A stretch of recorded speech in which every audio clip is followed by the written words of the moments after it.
steroid injections are highly effective for cystic acne. Preparation is important. Before applying any spot treatment, cleanse the area thoroughly to remove makeup, dirt, and oil. Pat the area dry completely. Applying spot treatments to damp skin reduces effectiveness and increases irritation. Wait a full 2 to 3 minutes after cleansing to ensure complete dryness. When applying spot treatment, use a clean applicator. Never apply with your finger as this spreads bacteria. Cotton swabs, disposable applicators, or sterile tools are appropriate.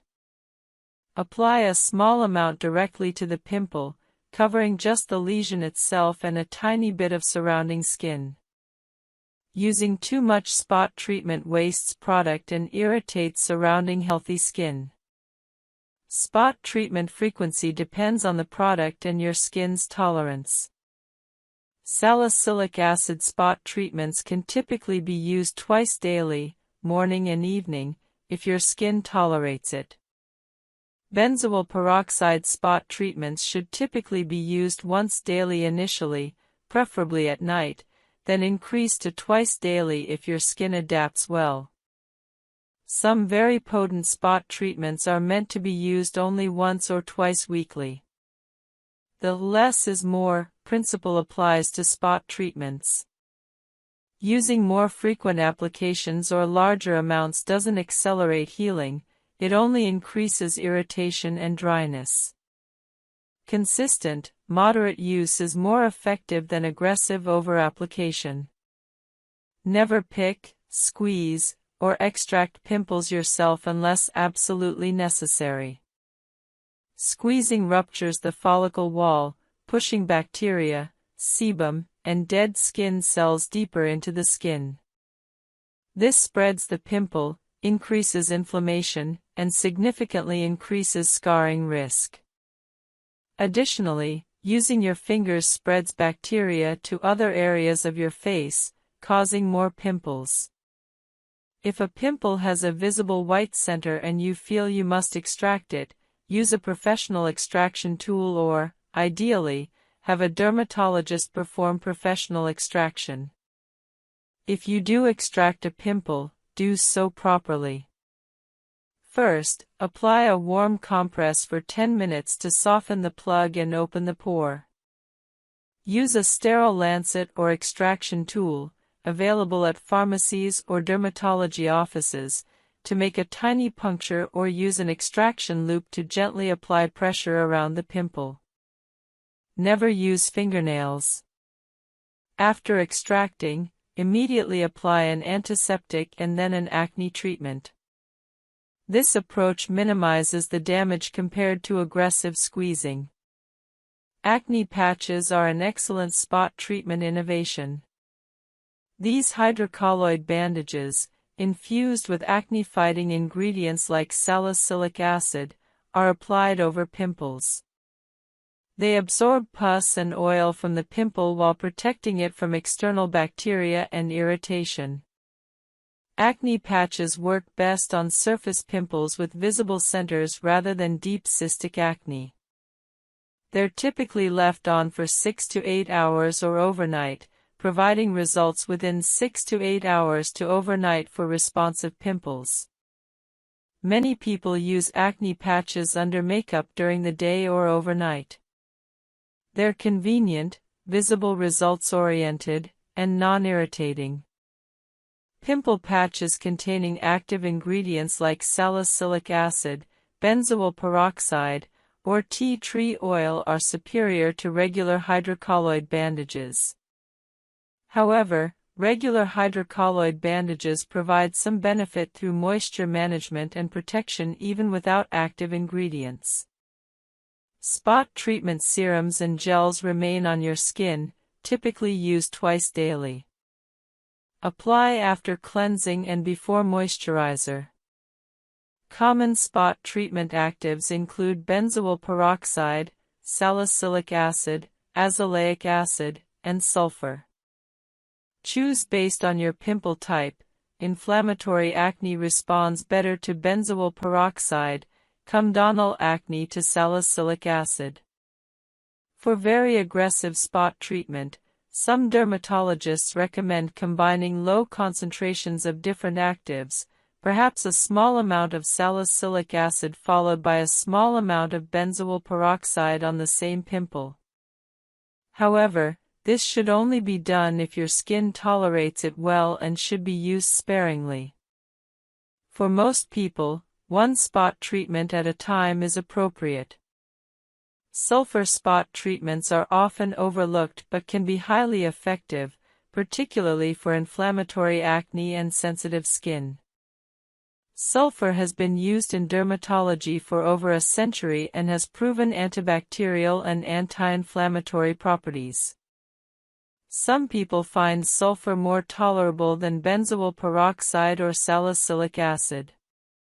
Intralesional steroid injections administered by dermatologists are the gold standard for large, painful cystic acne. A small amount of steroid is injected directly into the cyst, causing it to deflate and heal within days. This prevents the cyst from persisting for weeks or months and significantly reduces scarring risk. If you have large cystic acne, ask your dermatologist about this option. Common mistakes with spot treatments include starting with too strong products, using them too frequently, using too much product, expecting overnight complete resolution, or abandoning consistency after just a few days. Spot treatment works best with realistic expectations. A moderate pimple treated consistently for 3 to 5 days should flatten and improve noticeably. Large cystic pimples take longer and may require professional intervention.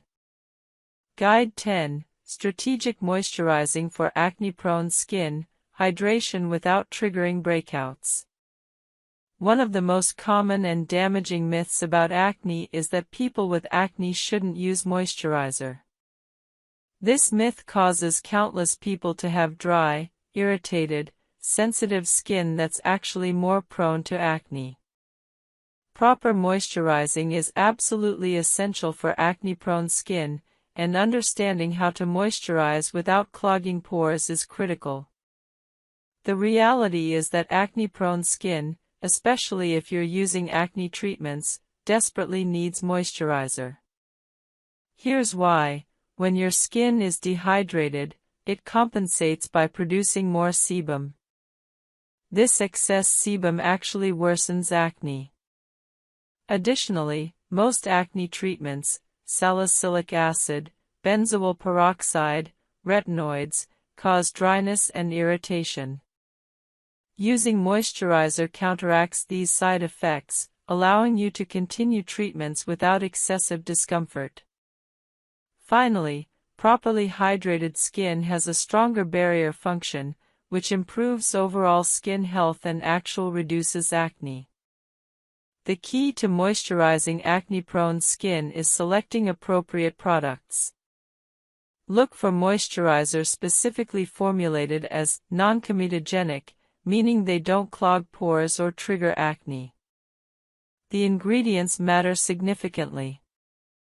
Lightweight hydrating ingredients like hyaluronic acid, glycerin, and humectants hydrate without being occlusive or pore clogging. Niacinamide hydrates while also having acne-fighting properties. Centella asiatica, SICA, soothes irritation and supports skin barrier function. Ceramides strengthen your skin barrier, which is particularly important when using strong acne treatments. Avoid heavy oils and butters if you have acne-prone skin. Coconut oil, shea butter, and petroleum jelly can clog pores in susceptible individuals. However, some facial oils specifically designed for acne-prone skin can be beneficial. Jojoba oil, squalane oil, and rosehip seed oil are lightweight and non-comedogenic for most people. If you choose to use facial oil, use sparingly, just a few drops mixed into your moisturizer or applied as the last step of your routine. Texture matters when choosing a moisturizer for acne-prone skin. Lightweight gels absorb quickly and won't leave your skin feeling greasy. Hydrating lotions provide more hydration than gels while still being lightweight. Creams are heavier but may be necessary during winter or if your skin is severely dry from acne treatments. Everyone's needs are different. Experiment to find what works for you. Application technique is important. Apply moisturizer to slightly damp skin immediately after cleansing or applying treatments. This allows the moisturizer to lock in hydration from the water on your skin. Use about a quarter-sized amount for your entire face. Warm it between your palms, then gently press it into your skin using your fingertips. Don't rub or massage aggressively, as this can irritate acne lesions. Daytime and nighttime moisturizing might differ. During the day, use a lightweight gel or lotion moisturizer that won't make your skin feel greasy under makeup or throughout the day. Many people use a sunscreen as their daytime moisturizer since sunscreen provides hydration and protection simultaneously. At night, you can use a slightly richer moisturizer if desired, though many people use the same moisturizer day and night. If your skin is very dry from acne treatments, you might use the layering or sandwich method. Apply your treatment, retinoid, benzoyl peroxide, salicylic acid, wait 20 minutes, apply moisturizer, wait a few minutes, then apply another thin layer of moisturizer. This significantly reduces irritation and dryness while maintaining treatment efficacy. In winter or dry climates, increase moisturizing frequency or richness. You might apply moisturizer twice daily or use a richer nighttime formula. Some people add a facial oil, just a few drops, over their moisturizer for extra hydration during very dry periods.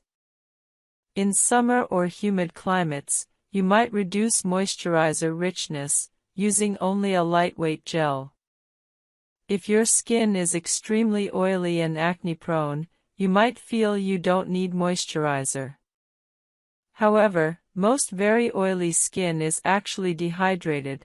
The skin is overproducing oil to compensate for internal dehydration. Using a lightweight hydrating moisturizer often actually reduces oil production by satisfying your skin's hydration needs. Sunscreen functions as both protection and moisturizer. Many quality sunscreens for daily use include hydrating ingredients. Use a sunscreen as your daytime moisturizer, applying it after your morning skincare routine and before makeup.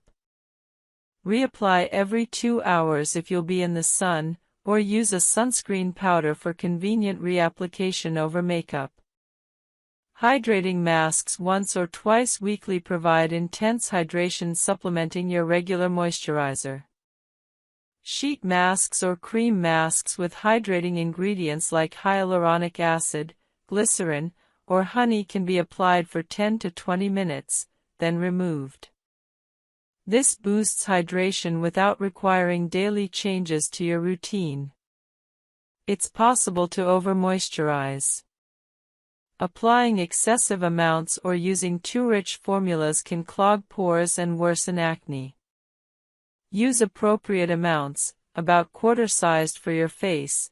Article 2. How to remove blackheads and shrink pores naturally. 1.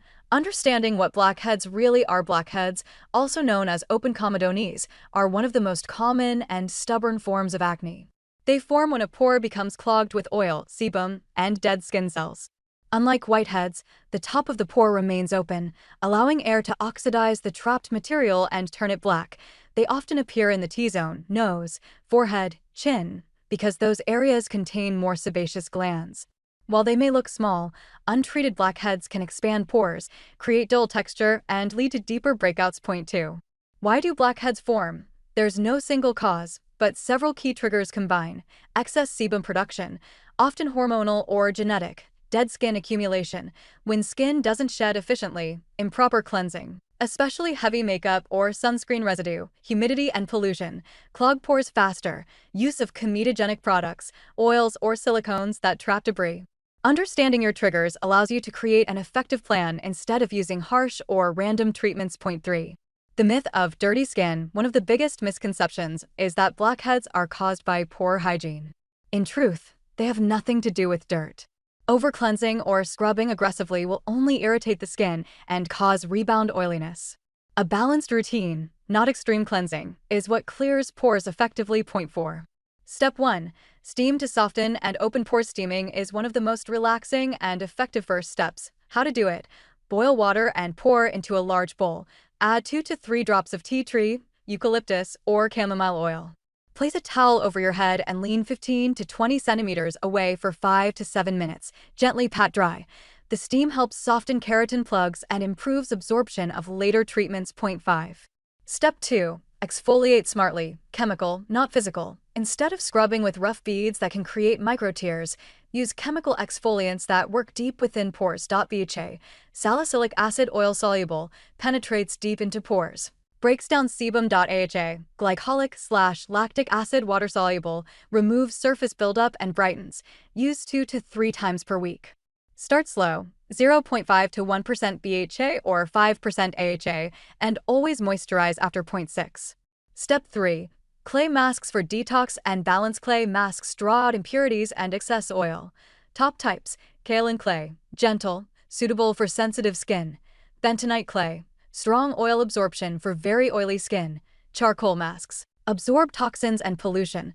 Apply once or twice a week after cleansing and exfoliating. Leave for 10 to 15 minutes and rinse with lukewarm water. Point 7. Step 4. Retinoids for long-term pore refinement. Retinoids are vitamin A derivatives that normalize cell turnover and prevent future clogging.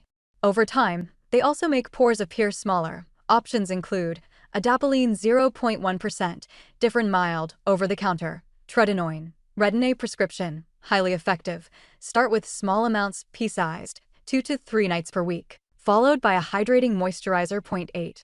Step 5. Pore minimizing and balancing ingredients. While pores can't close, you can reduce their visibility by strengthening surrounding tissue. Look for niacinamide, vitamin B3 reduces oil production, tightens skin; witch hazel, mild astringent effect; zinc PCA, regulates sebum; green tea extract, antioxidant that calms redness. Point 9. Step 6. Hydration is essential. Dehydrated skin produces more oil to compensate.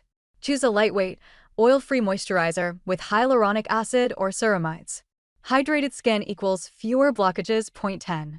Step 7. Always wear sunscreen. UV rays thicken dead skin and enlarge pores.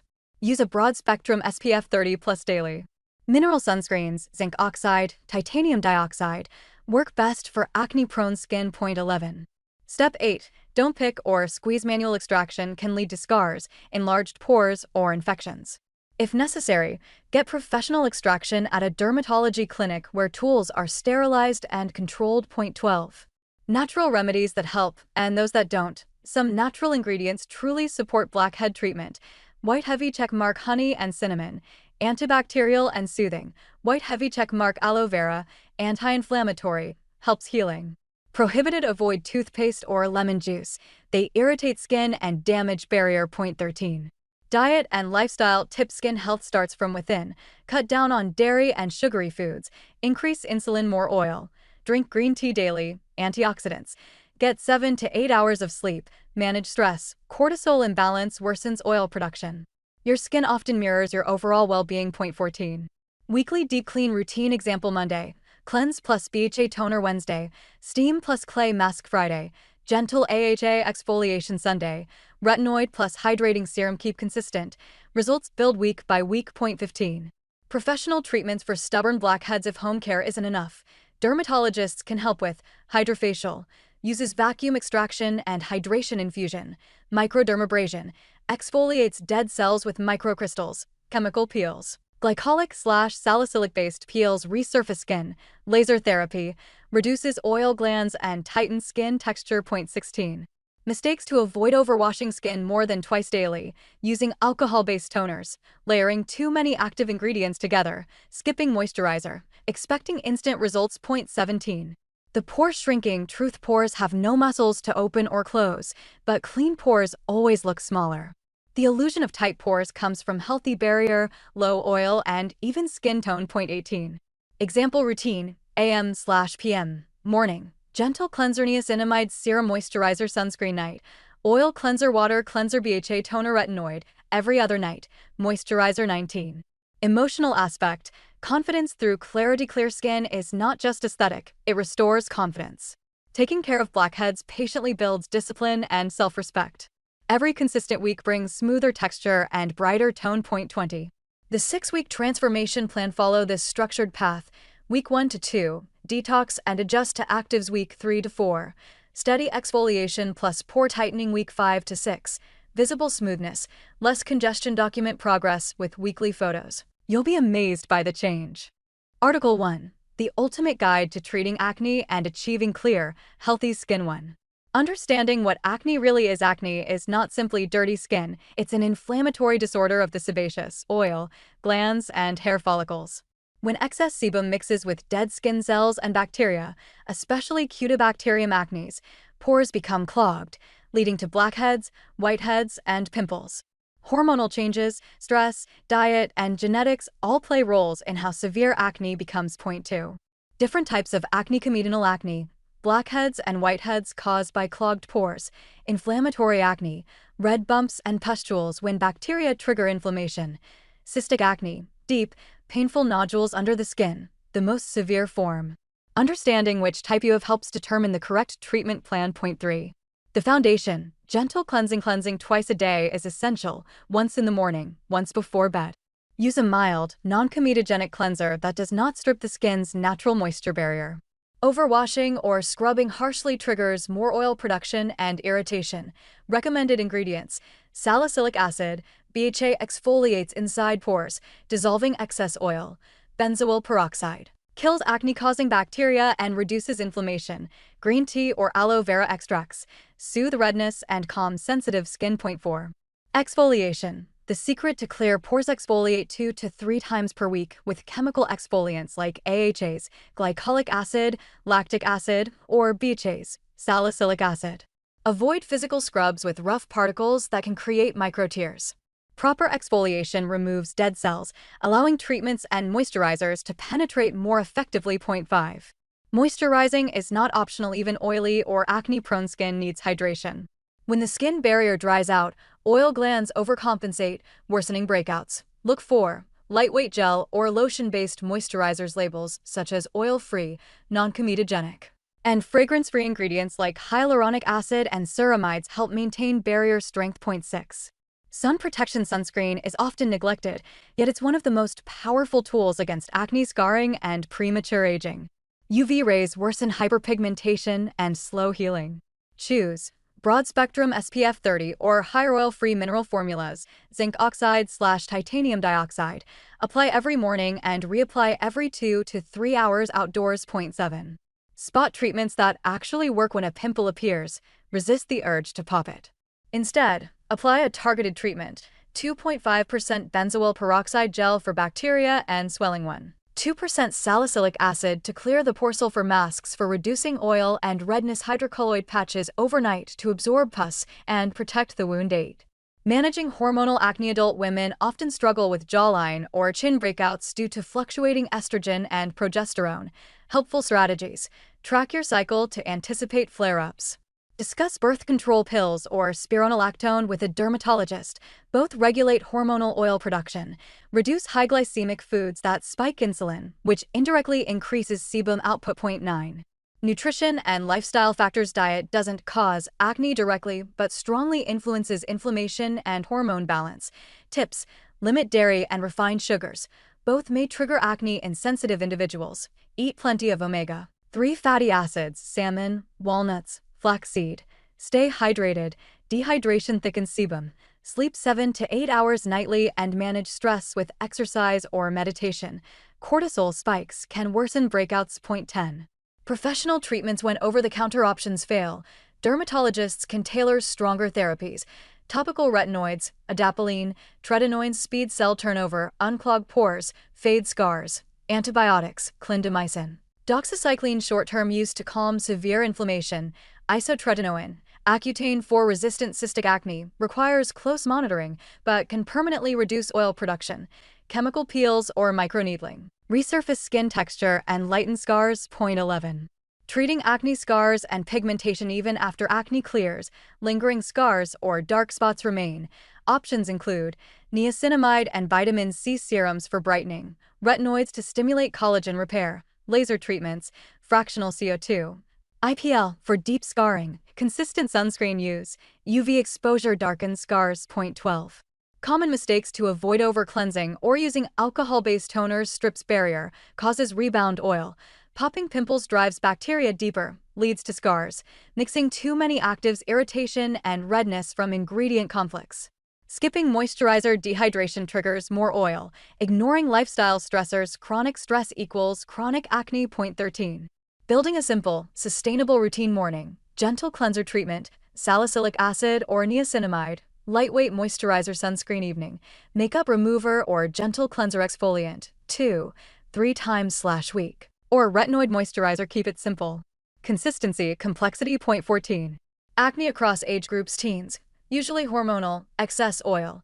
Focus on gentle cleansing plus BCH. Adults, often stress or hormone-driven. Focus on barrier repair plus anti-inflammatory care. Men, shaving irritation adds another layer. Use aloe-based aftershaves and clean razors. Women in menopause, dryness may dominate. Use richer moisturizers plus gentle retinoids. Point 15.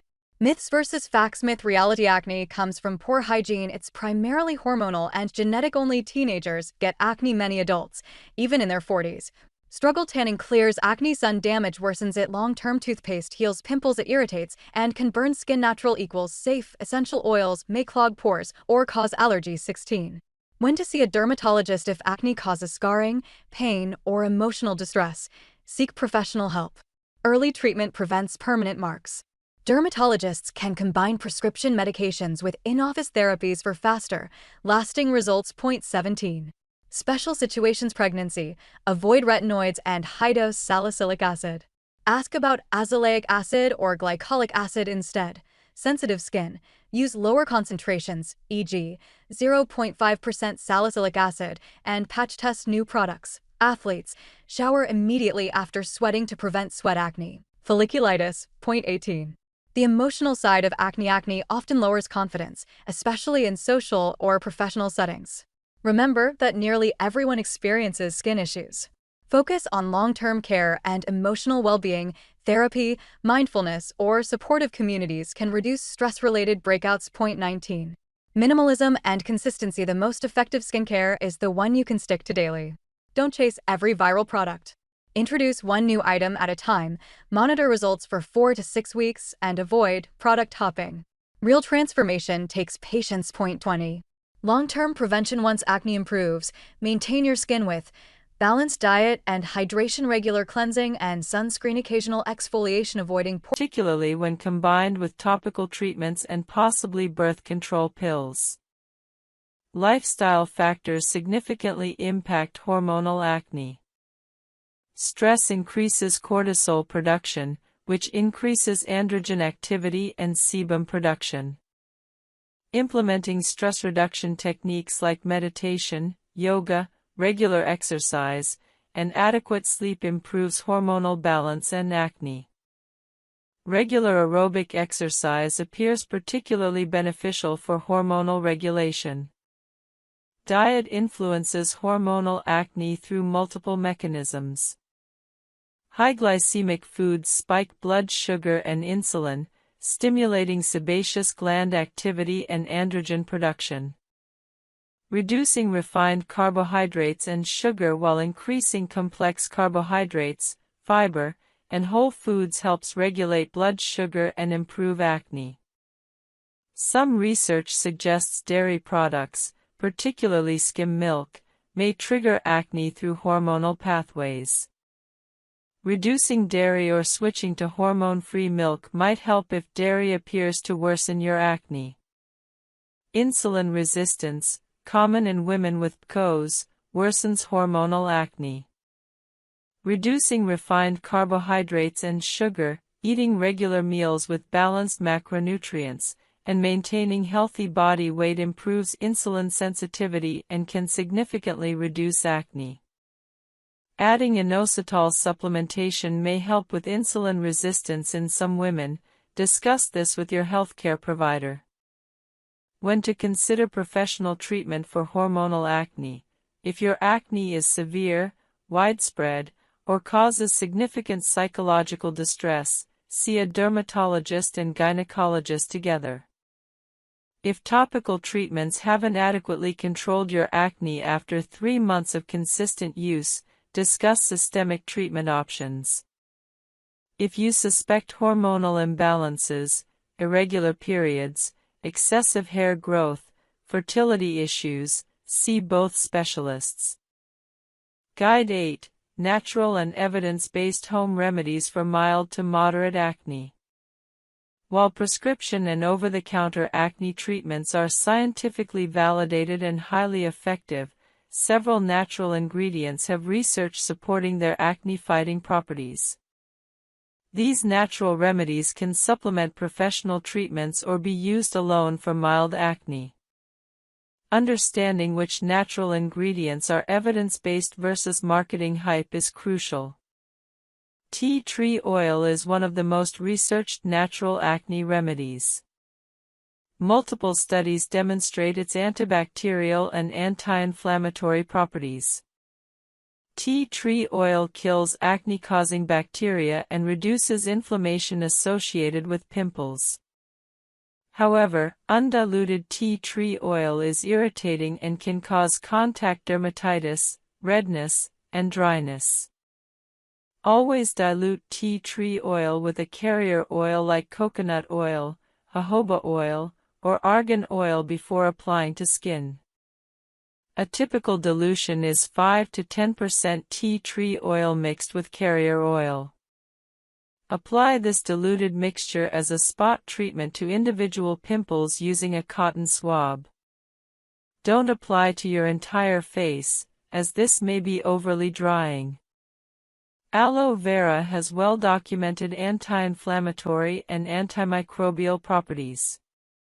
Pure aloe vera gel, applied directly from the leaf or as a pure gel product, soothes inflamed acne, reduces redness, and promotes healing. Aloe vera doesn't have the side effects associated with many acne treatments.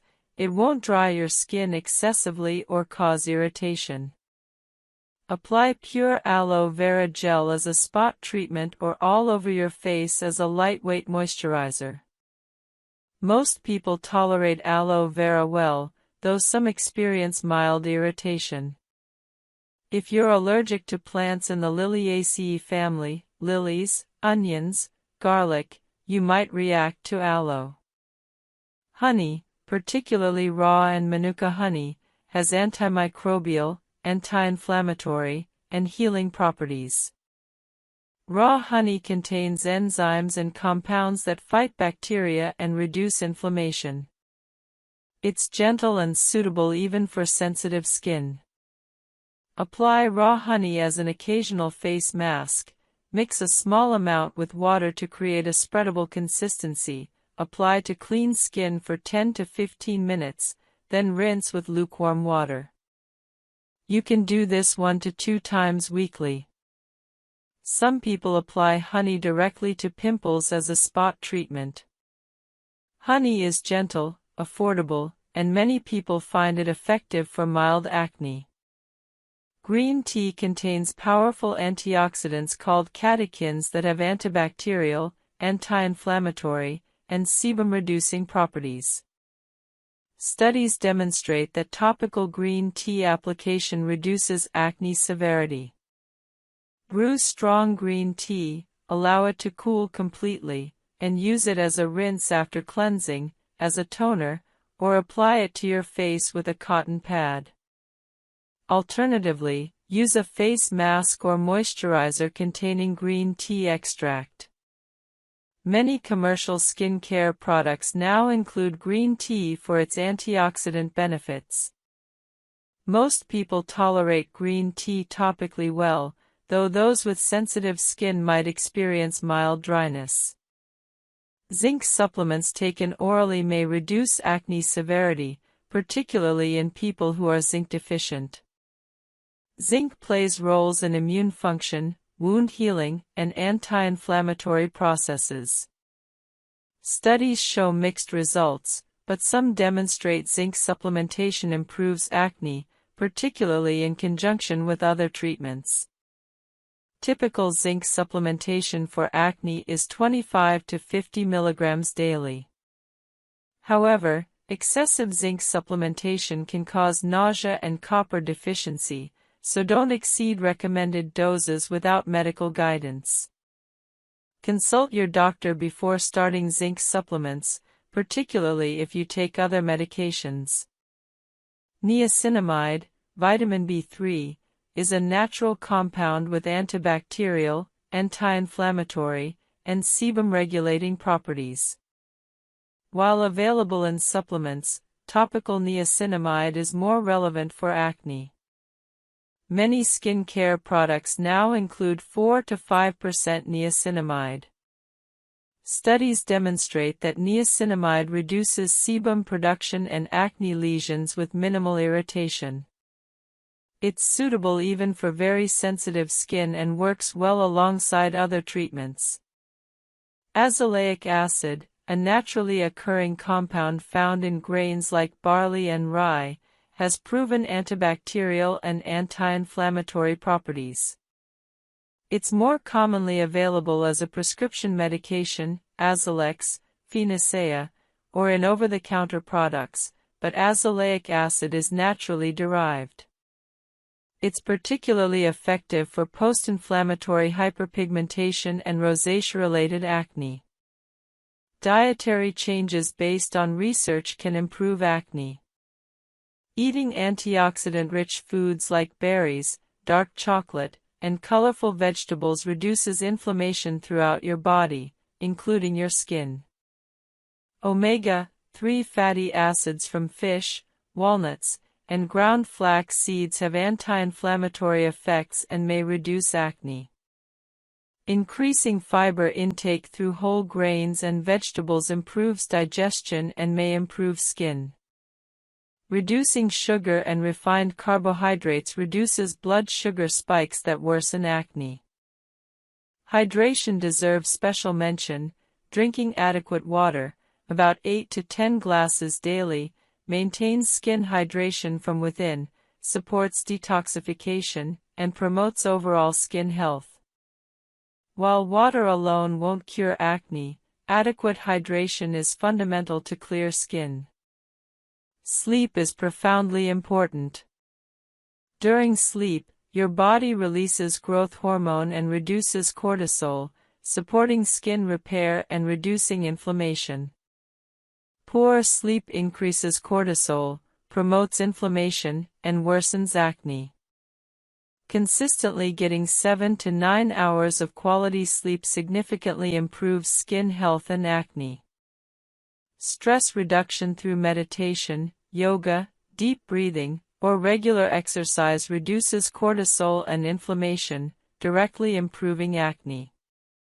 Chronic stress is a well-documented acne trigger. Even 10 to 15 minutes of daily meditation or yoga can measurably improve skin. Important limitations of natural remedies. Most natural remedies are suitable for mild acne only. If you have moderate to severe acne, particularly cystic acne, natural remedies are insufficient and you require professional treatment. Natural remedies work best alongside professional treatments, not as replacements. Natural doesn't automatically mean safe or effective. Many natural substances are irritating or ineffective for acne. Finally, natural remedies require consistent use for 4 to 8 weeks to demonstrate effectiveness. don't expect immediate results. Guide 9. Spot Treatment Mastery, Targeted Acne Lesion Treatment and Prevention. Spot treatments allow you to apply potent acne-fighting ingredients directly to individual pimples, minimizing exposure to surrounding healthy skin. Mastering spot treatment techniques accelerates healing and prevents scars. Understanding when and how to use different spot treatments is essential for optimal results. Timing is everything with spot treatments. The most effective time to treat a pimple is at the earliest sign of its formation. Many people feel a small bump developing under their skin 1 to 2 days before it becomes visible. Applying spot treatment immediately when you feel this early bump can prevent it from fully developing. If you notice a pimple just starting to form, small, red, not yet inflamed, beginning treatment immediately can prevent significant inflammation and reduce healing time by days. Different pimple types require different treatments. For small whiteheads or pimples with visible centers, spot treatments with salicylic acid effectively flatten the pimple and accelerate healing. Apply a salicylic acid spot treatment directly to the whitehead using a clean cotton swab or applicator. For closed comedones or small flesh-colored bumps, salicylic acid is also most effective. For inflammatory red pimples without visible centers, benzoyl peroxide is more effective than salicylic acid. For large, painful, deep cystic acne, neither topical spot treatment alone is sufficient. These require professional dermatologist intervention, intralesional. Article 17. The Art of Consistency, How Daily Habits Transform Skin and Self-Esteem. Point 1. Why consistency matters more than any product. The world of skincare is filled with miracle claims, visible results in 7 days, instant glow. Yet the truth is less glamorous and far more empowering. What you do every day matters more than what you buy once. Consistency is the quiet engine behind every success story. Point 2. The rhythm of skin. Your skin is not static, it breathes in cycles.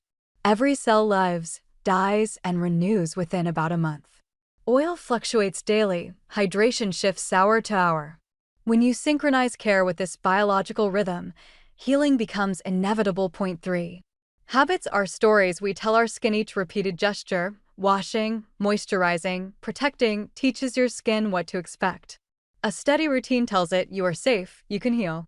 Chaos and inconsistency confuse the barrier, leading to flare-ups. Point 4. Why we quit before results arrive. Most people give up just as healing begins. The first weeks of any treatment can cause purging or minor irritation. Many interpret this as failure. Understanding biology prevents disappointment. Skin rebuilds slowly, like trust. Point 5. The psychology of consistency. Consistency is self-respect in motion. Every night you remove your makeup instead of collapsing into bed, you send your mind a message. I keep promises to myself. That trust radiates outward as confidence. Point 6. Morning rituals as anchors. Morning skincare isn't about vanity, it's a mental reset. Cleansing says, I'm starting fresh. Moisturizer says, I will protect myself. Sunscreen says, I respect my future. 3 simple sentences, spoken through action. Point 7. Night rituals as repair. Night care closes the loop. It's where regeneration happens, not just for skin but for the nervous system. The slow massage of cream, the quiet lighting, the smell of clean pillowcases signal to your body that it's safe to rest. Point 8. The compound interest of small acts. Just as one workout doesn't build strength, one serum doesn't change skin. But 300 gentle cleanses over a year rebuild a barrier that once was broken. Tiny acts compound like savings. Their value is time. Point 9. Tracking progress by feeling. Numbers and photos help, but true progress is felt. Notice if your skin stings less, if you touch your face with more care, if your sleep deepens. These invisible wins precede visible change. Point 10. Identity-based habits. When you decide, I am someone who never forgets sunscreen, your brain aligns behavior to belief. Habits rooted in identity outlast motivation. You don't fight willpower, you embody values. Point 11. Designing for success, make it easy to be consistent. Keep products visible and accessible. Simplify the number of steps. Prepare a travel kit. Remove friction between intention and action, and discipline feels like flow. Point 12. The role of environment. Your bathroom is more than a room. It's a behavioral cue. Soft lighting, organized shelves, and pleasant aroma invite routine. A messy counter whispers chaos. Create an environment that rewards care. Point 13. Consistency and hormone-stable habits stabilize biology. Regular sleep, hydration, and nutrition balance cortisol and insulin, which directly affect oil production. Consistency outside the bathroom matters as much as what you apply inside it. Point 14. The danger of perfectionism. All or nothing thinking kills progress. Missed a night? Continue tomorrow. Consistency is about returning, not never straying. Your skin forgives as quickly as you do. Point 15. Listening to feedback. Skin speaks through texture, tone, and comfort. Redness says slow down, flakiness says hydrate, dullness says rest. Responding wisely turns routine into relationship. Point 16. The neuroscience of habit. Each repetition carves a path in the brain. At first, effort feels heavy, later automatic. When you pair skincare with a reward, a song, a smell, a moment of praise, the brain tags it as pleasure, not chore. Point 17. Energy management over time management. Consistency requires energy, not hours. If you're exhausted, simplify rather than skip. A single cleansing wipe and a breath of gratitude keep momentum alive. Point 18. Community and accountability. Share your goals with a friend or online group. Accountability turns discipline into connection. When others cheer your progress, dopamine makes the habit stickier. Point 19. The plateau and the breakthrough. Every journey has a boring middle, the weeks when nothing seems to change. But beneath the surface, skin is reorganizing. Hold steady. Breakthroughs belong to those who endure the quiet phase. Point 20.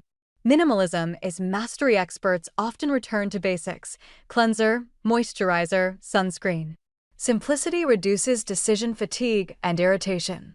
When you do less with care, results multiply. Point 21. Habit stacking in practice. Attach new actions to existing ones. Moisturizer after brushing teeth, lip balm before checking messages. Routines grow organically when they piggyback on old habits. Point 22.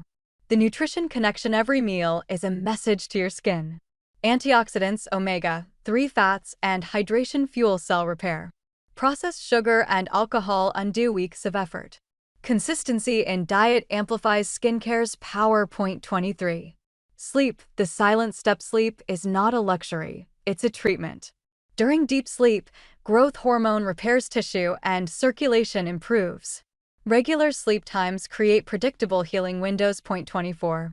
Movement as skincare. Exercise oxygenates skin and moves lymph, reducing puffiness. You don't need intense workouts, a daily walk and stretch routine suffice. Consistency beats intensity again. Point 25. Emotional discipline. Emotional consistency matters too. Chronic anger or worry keeps skin in inflammation mode. Journaling, therapy, or mindful breathing lower cortisol, which acts like an internal serum. Point 26. The power of reflection. Every month, pause and observe. What worked? What felt forced? Reflection turns habit into wisdom. It's how you evolve from follower to author of your own routine. Point 27. Ritual as resilience. When life falls apart, ritual holds you together. Even washing your face can be a gesture of stability. The body remembers peace through repetition when the mind forgets. Point 28. Grace for setbacks. Breakouts and bad weeks will come. They don't erase progress. Self-blame adds inflammation. Grace is the most underrated skincare ingredient. Point 29. Consistency beyond skin. Once you master consistency in skincare, you realize it's transferable. The same discipline improves finances, fitness, relationships. Care is a universal language of stability. Point 30. The long view. 6 months from now, your skin will not remember the night you were tired. It will remember the 100 nights you showed up. Patience is visible. Consistency is confidence made tangible. Point 31. Closing reflection. Consistency is not glamorous.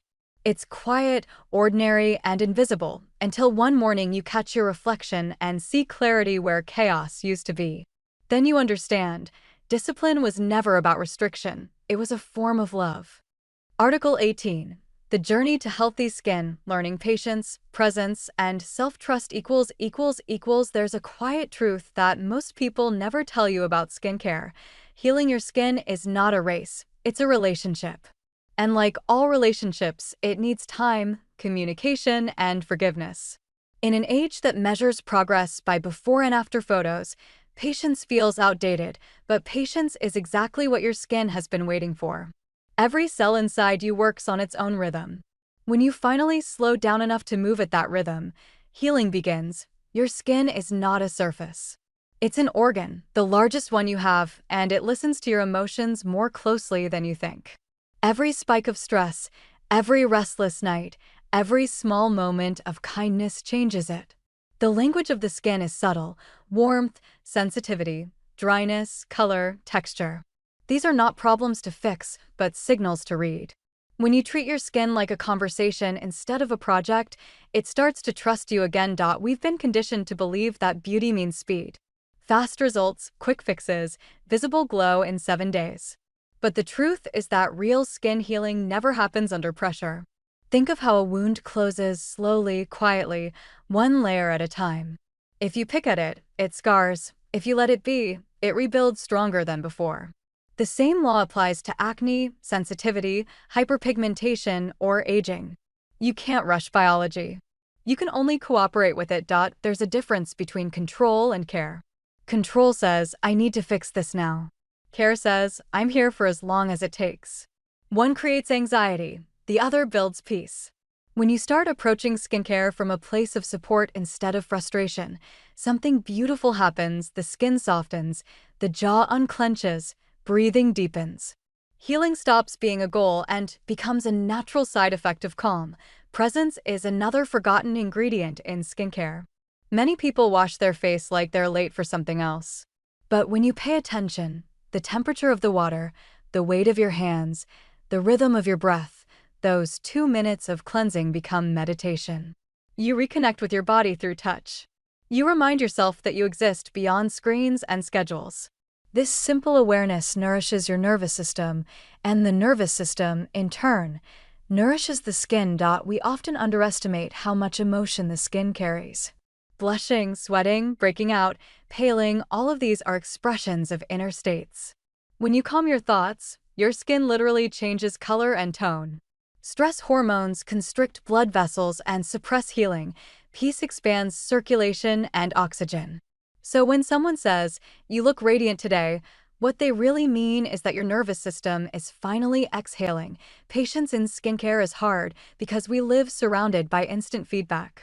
A message arrives in seconds, a meal in minutes, an image in milliseconds. But the body still moves at human speed. The skin takes weeks to respond to change, months to rebuild collagen, years to show the reward of steady care. Accepting that delay is not giving up, it's aligning yourself with the truth of time. Self-trust grows in the same way. You start with small promises. I'll cleanse gently tonight. You keep them. You add more. I'll wear sunscreen even when it's cloudy. Over time, those kept promises form evidence, proof that you can depend on yourself. And when you trust yourself, confidence becomes quiet and stable. You no longer panic over one breakout because you know you have the tools and the patience to handle it. Some people treat skincare like punishment. They attack the skin with acids, scrubs, and treatments until it's raw. But the body doesn't respond to punishment. It responds to safety. Your skin doesn't need more aggression. It needs gentleness repeated long enough to rebuild its sense of security. If you could translate biology into language, your skin would say, I'll open up when I feel safe again. The culture. Article 14. The Complete Guide to Sunscreen, Myths, Science, and Daily Protection. Point 1. The unseen enemy of skin health. Every second you spend under sunlight, invisible rays are interacting with your skin, building vitamin D, yes, but also breaking down collagen, mutating DNA, and accelerating aging. Sunlight is essential to life, but too much of it, especially without protection, slowly destroys the skin's structure. Sunscreen isn't vanity. It's your most important health habit after sleep and hydration. Point 2. Why sunscreen is non-negotiable. You can use the best serums, eat the cleanest diet, and sleep 8 hours a night, but if you skip sunscreen, your skin will still age faster. UV radiation is responsible for up to 80% of visible aging signs, wrinkles, spots, dullness, and loss of elasticity. Daily protection is not optional. It's the foundation upon which every skincare routine rests. Point 3. The two phases of UV, UVA, and UVB sunlight that reaches Earth includes two main types of ultraviolet rays. UVA penetrates deep into the dermis, causing long-term damage like wrinkles and sagging. It's present year-round, even on cloudy days or through glass. UVB affects the surface. It's what burns your skin and causes redness. A good sunscreen must protect against both. That's why you'll see the label broad spectrum. It means full coverage from UVA and UVB alike. Point 4. The third invisible threat, infrared and blue light. Modern research reveals that light from screens and indoor LEDs, called high-energy visible light or blue light, can also trigger pigmentation and oxidative stress, while its effect is smaller than UV. It still adds up over hours of exposure. Mineral sunscreens with iron oxides and antioxidants can help defend against this new-age radiation. Point 5. How sunscreen actually works. Sunscreens protect your skin by either absorbing or reflecting UV rays. Chemical filters absorb the radiation and convert it to harmless heat. Mineral filters reflect and scatter light like tiny mirrors. Many modern sunscreens combine both methods for optimal comfort and protection. Point 6. The difference between chemical and mineral sunscreen. Chemical sunscreens use ingredients like avobenzone, octocrylene, or homosalate. They are lightweight, transparent, and comfortable under makeup, but may irritate sensitive skin or sting eyes. Mineral sunscreens use zinc oxide and titanium dioxide. They're gentler and start protecting immediately, but can leave a white cast, especially on darker skin tones. Neither type is superior. The best one is the one you'll wear daily. Point 7. Common myths that refuse to die. Let's clear up some myths. Myth 1. You don't need sunscreen indoors. False. UVA passes through windows and blue light from screens adds cumulative stress. Myth 2.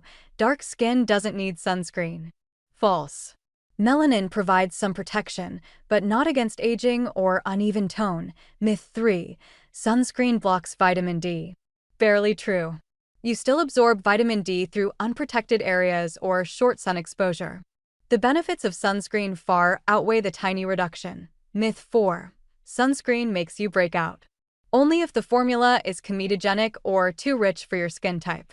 There are oil-free, acne-safe options for everyone. Point 8. Understanding SPF.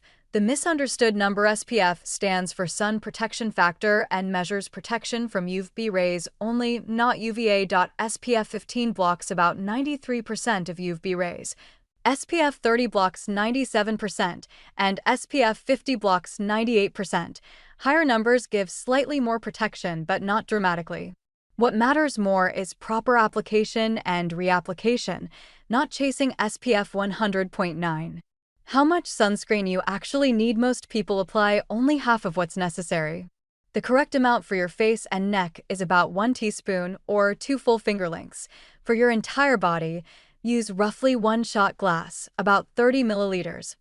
If you're outdoors for more than 2 hours, reapply every 2 hours, and immediately after swimming or sweating. Point 10. Why reapplication is crucial. Sunscreen ingredients degrade under sunlight, sweat, and friction. If you apply only once in the morning, by lunchtime your protection has dropped significantly. Reapply every 2 hours outdoors, or once midday if you're indoors under bright light. There are sunscreen powders and sprays to make this easier without disturbing makeup. Point 11. The importance of morning application. UV exposure begins the moment the sun rises, not at noon. Apply sunscreen as the last step of your morning skincare, at least 15 minutes before stepping outside. This allows chemical filters to bind properly to your skin and ensures even coverage. Point 12.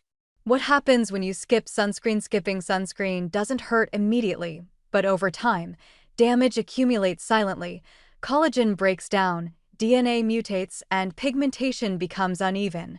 Decades later, you see sagging, dark spots, and wrinkles that no cream can reverse. Sunscreen is prevention, and prevention is easier than correction. Point 13. Sunscreen and acne-prone skin. People with acne often fear sunscreen will clog pores. The trick is choosing oil-free, non-comedogenic formulas labeled for acne-prone skin. Look for ingredients like zinc oxide, which also soothes inflammation.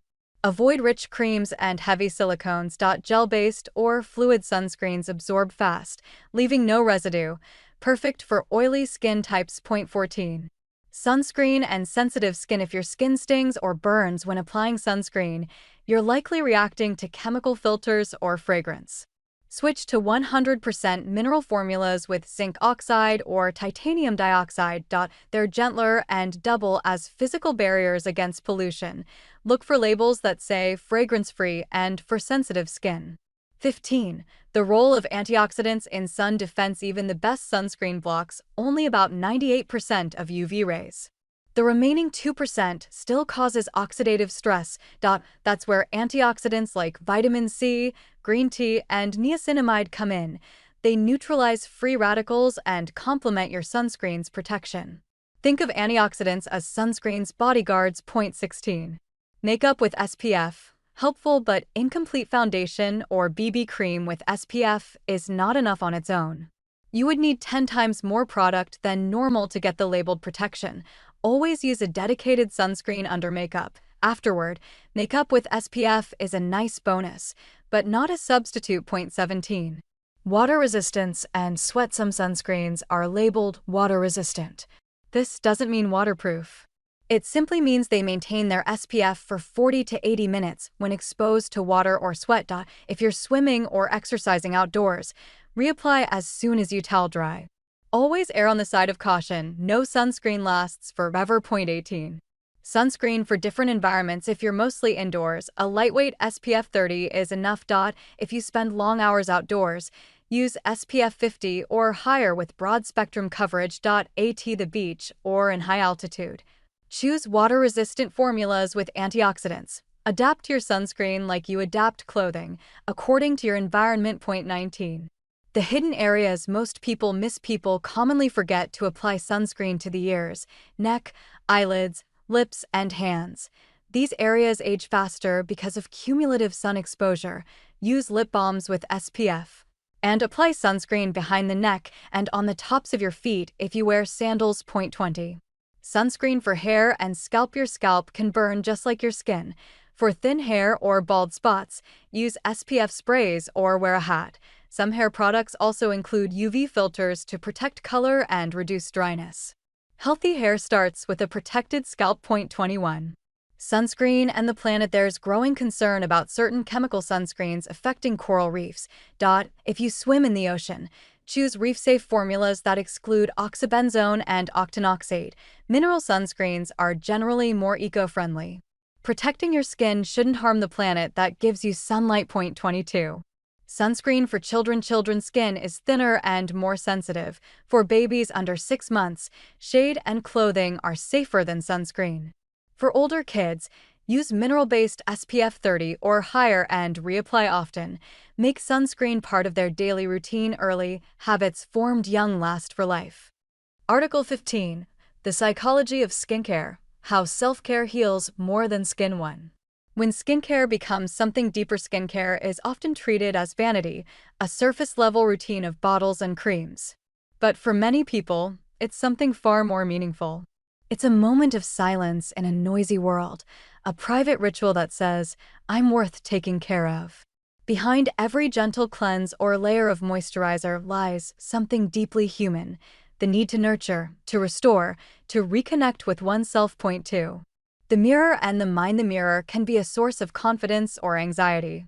On good days, we see light and vitality. On bad days, we focus on flaws. But the mirror is neutral. It reflects not just the skin, but our mood. Learning to look at yourself without judgment is a skill. When you replace criticism with curiosity, your reflection becomes less about perfection and more about presence. 3. The brain-skin connection. Science now proves what ancient wisdom always sensed: our skin and mind constantly communicate. Stress triggers cortisol. Cortisol inflames oil glands, Inflammation causes acne or eczema flares. In reverse, soothing your mind through breathing, gratitude, or music calms your skin's response. Emotional balance literally changes biology. Point 4. Why stress shows on your face late nights. Tension and worry constrict blood flow, dulling the complexion. Muscles tighten, micro-expressions freeze, and skin loses glow. Skincare is not a cure-all, but it's a visible marker of how you're living. Each fine line and breakout is a message, not a failure. Point 5. Ritual versus routine. A routine is something you have to do. A ritual is something you choose to do with intention. When cleansing your face becomes a small act of care, not a chore, it transforms from hygiene to healing. The difference is presence. Point 6. The science of touch. Touch releases oxytocin, the bonding hormone. When you gently massage your cleanser or moisturizer, you're sending safety signals to your brain. You lower heart rate and reduce stress hormones. It's not indulgence, it's regulation. Point 7. Why self-care feels guilt-free when understood. Many people feel guilty spending time on themselves. Yet caring for your skin isn't selfish, it's maintenance for the mind. The few minutes you invest morning and night improve patience, focus, and resilience. Healthy self-regard radiates into how you treat others. Point 8. The illusion of perfect skin. Social media sells impossible standards, poreless glass skin, eternal youth. Real skin has texture, scars, and changing tones. Accepting that doesn't mean giving up, it means aligning with truth. Confidence is built not on flawlessness, but on authenticity. Point 9. The cycle of shame and overcorrection. Many people enter a loop. Insecurity, product overload, irritation, more insecurity. Minimalism and mindfulness break this loop. The calmer your approach, the more your skin cooperates. Healing skin starts with healing expectation. Point 10. Skincare as meditation. Each step can become mindfulness practice, feeling water on your hands, sensing textures, inhaling soft scents, breathing deeply. Point 5. Calm minutes can ground your nervous system better than scrolling through stress. Point. Identical complexions, but entirely different experiences. One sees flaws, the other sees life. Your inner dialogue colors perception. Self-criticism tightens facial muscles, restricts blood flow, and literally dims expression. Self-acceptance relaxes those muscles and invites light to dance again. Confidence is circulation. Emotions even dictate how skincare products perform. Under stress, the skin's pH rises, reducing absorption. Calm skin absorbs active ingredients more effectively. That's why routines done mindfully, slowly, kindly, often seem to work better. The difference is not magic, it's physiology shaped by emotion. It's worth noting that positive emotions do not mean toxic positivity. Pretending to be fine when you're not only adds tension. Real peace comes from feeling what's true, then letting it move through you instead of getting trapped. Tears are skincare too. They flush stress hormones through saltwater. To nurture the skin, mind connection, build rituals that support both. Begin each morning not with scrolling, but with 3 deep breaths. Feel your feet, your heartbeat, the coolness of water on your face. Evening routines can become ceremonies of release, washing away the day's emotional residue. When you treat skincare as dialogue instead of duty, your hands become healers. Breathing through skincare is underrated science. Deep breathing increases carbon dioxide tolerance, improving oxygen delivery to tissue. That means better cell turnover and color. The glow you notice after meditation isn't imagination, it's chemistry. Nutrition is emotional, too. Comfort eating high-sugar foods spikes insulin, which increases oil production. Mindful eating, slowing down, savoring lowers stress hormones and stabilizes blood sugar. Your emotional relationship with food becomes a reflection of your emotional relationship with yourself. Social connection, creativity, and purpose all translate into visible vitality. When you're inspired, dopamine rises, energizing microcirculation. That's why passion projects make people look alive. It's not makeup, it's meaning. Point 1. Practical way to strengthen this link is gratitude. Before applying moisturizer, think of one thing your skin allowed you to experience today: the warmth of sunlight, the brush of fabric, the touch of a loved one. Gratitude shifts the nervous system toward safety, reducing the fight or flight state that drains the complexion. Sometimes, the skin expresses what words cannot. Trauma stored in the body can manifest as chronic rashes or sensitivity. Psychodermatology, an emerging field at the intersection of psychology and dermatology, now treats such conditions holistically. Therapy, mindfulness, and gentle skincare combined often succeed where medication alone fails. The mind must heal for the skin to follow. Learning to love your skin is learning to listen to yourself. Each flush, each blemish, each glow is communication. Instead of saying, "What's wrong with my face?" ask, "What is my body trying to tell me?" This question transforms frustration into curiosity. Curiosity is healing. There is an elegance in emotional honesty. When you allow sadness, your tears clear your eyes and your pores. When you allow laughter, circulation surges. When you allow rest, renewal begins. Article 21. The Ritual of Night. Why evening skincare heals your mind. Night has always been a language of healing. When the world goes quiet, when the noise of the day fades and the sky deepens into indigo, your body begins to remember itself. The pace slows, the heart steadies, and the mind finally has room to breathe. Evening is not just a time on the clock, it's a state of surrender. It's the body's invitation to let go, to rebuild, to forgive. And in that quiet space between exhaustion and sleep, your nightly skincare ritual becomes more than routine. It becomes an act of restoration for both skin and soul. We often underestimate the power of repetition. To cleanse your face every night may seem trivial, but it's a promise, a signal that despite everything that happened today, you are still worthy of care. The way you touch your face, the pace of your breath, the temperature of the water, all of it matters. The skin listens. The mind listens too. There is something ancient about washing your face at night. Water has always been a symbol of renewal. It erases the traces of what the day wrote upon you. Dust, sweat, makeup, pollution, emotion, they all dissolve under the steady rhythm of water and movement.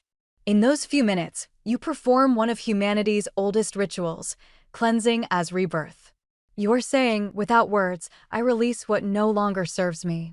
Science quietly supports this poetry. When the sun sets, the brain releases melatonin, preparing the body for rest. At the same time, skin temperature rises slightly, circulation increases, and cells begin repair work. During the day, your skin defends. At night, it heals. The rituals you do before sleep, cleansing, moisturizing, breathing, are not cosmetic acts.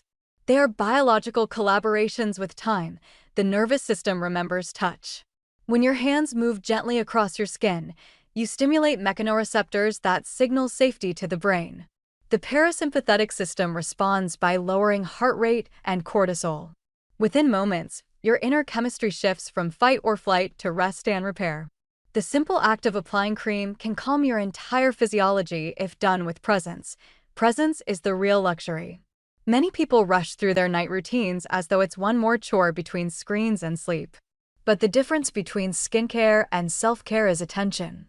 When you give full awareness to your evening ritual, it transforms from duty to meditation. You reconnect with yourself not through thought, but through sensation, water flowing, breath steady, the scent of lotion blooming softly in the air. There's something deeply comforting about the dim light of a bathroom at night. The mirror reflects not performance, but reality. No harsh sunlight, no filters, no distractions, just you, raw and human. You see yourself not as an image to perfect, but as a person to nurture. The face staring back might look tired, maybe lined, maybe uneven, but it's also honest. That honesty is where healing begins. Each night, your skin carries the story of your day. It remembers laughter, stress, temperature, touch, even words. Emotions leave traces, invisible yet real. Cleansing becomes a kind of emotional detox, not erasing what happened, but washing away the tension attached to it. When you wipe away makeup, you wipe away rolls. When you rinse your face, you rinse off the residue of pretending. What remains is you, soft, unarmored, alive. Many people associate skincare with appearance, but nighttime skincare is about identity. It's the one time of day when you're not performing for anyone. You're not the worker, the parent, the partner, the friend. You are just the person who lives inside your skin. And that person deserves tenderness. Moisturizing at night is more than hydration. It's closure. The way you press cream into your cheeks is like sealing an envelope addressed to your future self. I took care of you tonight. Your morning face will read it as calmness, clarity, and light. Psychologically, rituals help regulate anxiety. The brain craves predictability, and repeated acts signal safety. When you perform the same gentle steps each evening, your body learns that the day is ending and it's safe to rest. Over time, this pattern conditions relaxation faster than medication. Some nights, you will feel too tired. Those are the most important nights to show up anyway. Not because your skin demands perfection, but because your heart needs consistency. Even a single splash of water and one deep breath can remind you that you're still here, still caring. The goal is not to be flawless, but to be faithful. The night is honest. It shows you the things daylight hides: fatigue, dehydration, emotion. But it also offers something daylight cannot: forgiveness. Under soft light, every imperfection softens. The harsh voice of self-critique quiets. Night doesn't judge, it listens. It holds space for your healing without rushing it. In biological terms, night is when growth hormone peaks. The body repairs microtears, rebuilds collagen, balances oil. The liver detoxifies. The skin barrier renews lipids. These aren't metaphors, they are real acts of recovery happening under your hands as you apply care. When you skip your routine, you interrupt this collaboration. When you keep it, you amplify it. Beyond biology, there's symbolism. The day is about performance, the night about truth. During the day, we wear faces, literal and metaphorical. At night, we take them off. Skincare becomes a ceremony of unmasking. That is why it feels intimate. You meet yourself again, without decoration, without audience. In that encounter, something shifts. The mirror becomes less an object of judgment and more a witness of kindness. Each gesture, cleansing, toning, moisturizing, becomes an offering. It's not vanity, it's reverence. You're honoring the body that carried you through another day. The mind heals when it feels seen. Your body is no different. When you pay attention to your skin with genuine care, you're telling it, I see you. I know you've worked hard today. That acknowledgement has power. It releases tension in muscles you didn't realize were clenched. It slows breathing. It resets chemistry. There's also something spiritual about caring for yourself in the dark. The quiet hum of night has always been sacred. Monks pray, artists create, mothers rock children to sleep. You, too, participate in that lineage of caretaking each time you tend to your skin. You don't need incense or chants. Your hands are enough. People often think of night skincare as indulgence, but indulgence is excess. This is balance. The outer gesture of cleansing mirrors the inner act of letting go. Every night you wash your face, you practice detachment from makeup, from stress, from perfection. You learn that beauty isn't something to chase, but something to uncover beneath the day's residue. Over time, the ritual of night becomes an anchor. No matter how unpredictable life becomes, you have this: water, touch, breath, stillness. It's the small island of peace you can return to every evening. And that consistency. Article 9. Adult acne in men and women. Different causes. Different solutions == 1. When acne doesn't end with teen years, acne is often thought of as a teenage problem, but millions of adults still battle breakouts well into their 30s, 40s, and even 50s. Adult acne feels different, slower to heal, more inflamed, and often concentrated along the jawline or cheeks. Understanding why adult acne happens and why it differs between men and women is the key to stopping it for good. Point 2. How adult acne differs from teen acne. Teenage acne usually comes from puberty's hormone surge and fast cell turnover. Adult acne develops from slower renewal, chronic stress, and hormonal fluctuations. In adults, the skin barrier is thinner, so inflammation lasts longer and leaves marks more easily. It's less about dirty skin and more about hormonal and lifestyle imbalance. Point 3. The 4 main drivers of adult acne. Adult acne forms when several factors combine. Overactive sebaceous glands produce too much oil. Dead skin cells clog pores. Bacteria, Cutibacterium acnes, multiply. Inflammation triggers swelling and redness. But the trigger behind those steps differs between men and women. Point 4. Why women experience hormonal fluctuations. Female skin responds to monthly shifts in estrogen and progesterone. Right before menstruation, estrogen drops and testosterone rises, stimulating oil glands. This is why many women get jawline or chin breakouts before their period. Pregnancy, postpartum changes, birth control pills, and menopause can all reshape this pattern. Point 5. Why men break out differently. Men produce steadier and higher levels of testosterone. That means their oil glands are larger and more active year-round. Shaving adds irritation and ingrown hairs, folliculitis.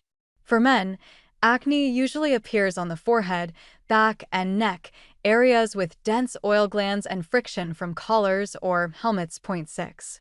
Stress, the hidden hormone cortisol, the stress hormone, spikes with emotional pressure, lack of sleep, and constant deadlines. It stimulates oil production and inflammation just like testosterone does. Many adults see flare-ups during work stress or family conflict. Managing stress is often the missing step in clear skin plans. Point 7. Diet and modern lifestyle triggers. Fast food, sugar drinks, and coffee may fuel breakouts by raising insulin and IGF-1 levels. These hormones increase sebum and cell growth inside pores. A diet rich in omega-3s, fiber, and low glycemic carbs can reduce this effect. Add greens and water.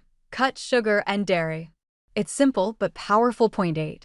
Skincare mistakes. Adults often make. Many adults use harsh teen acne products long after puberty. High-strength benzoyl peroxide and alcohol-based cleansers dry the skin and prolong inflammation. Others swing the other way, heavy moisturizers and occlusive makeup that block pores. The goal is balance, gentle cleansing, lightweight hydration, and targeted actives. Point 9. The role of hormones in adult women. Besides the monthly cycle, conditions like PCOS, polycystic ovary syndrome, can disrupt hormones. Too many androgens cause persistent jawline acne, thinning hair, and irregular periods. A doctor can test hormone levels and recommend treatments like spironolactone or birth control pills to regulate balance. Point 10. The role of hormones in adult men. Men rarely have cyclic fluctuations, but testosterone can still spike with gym supplements or anabolic steroids. That's why bodybuilder acne appears on chest and back. Balancing training with rest, hydration, and anti-inflammatory foods keeps the skin clear without sacrificing fitness. Point 11. Understanding barrier damage and inflammation. Adult skin is often weaker from years of sun exposure, pollution, and strong products. When the barrier is compromised, bacteria penetrate easily and cause deep inflammation. Repairing this barrier with ceramides, niacinamide, and gentle hydration is the foundation of any adult acne routine. Point 12. Building a balanced skincare routine. Morning, gentle cleanser, no sulfates, niacinamide or azelaic acid serum light moisturizer with ceramides mineral sunscreen SPF 30. Evening, oil-based cleanser to remove makeup and sunscreen salicylic acid toner 2 to 3 nights a week.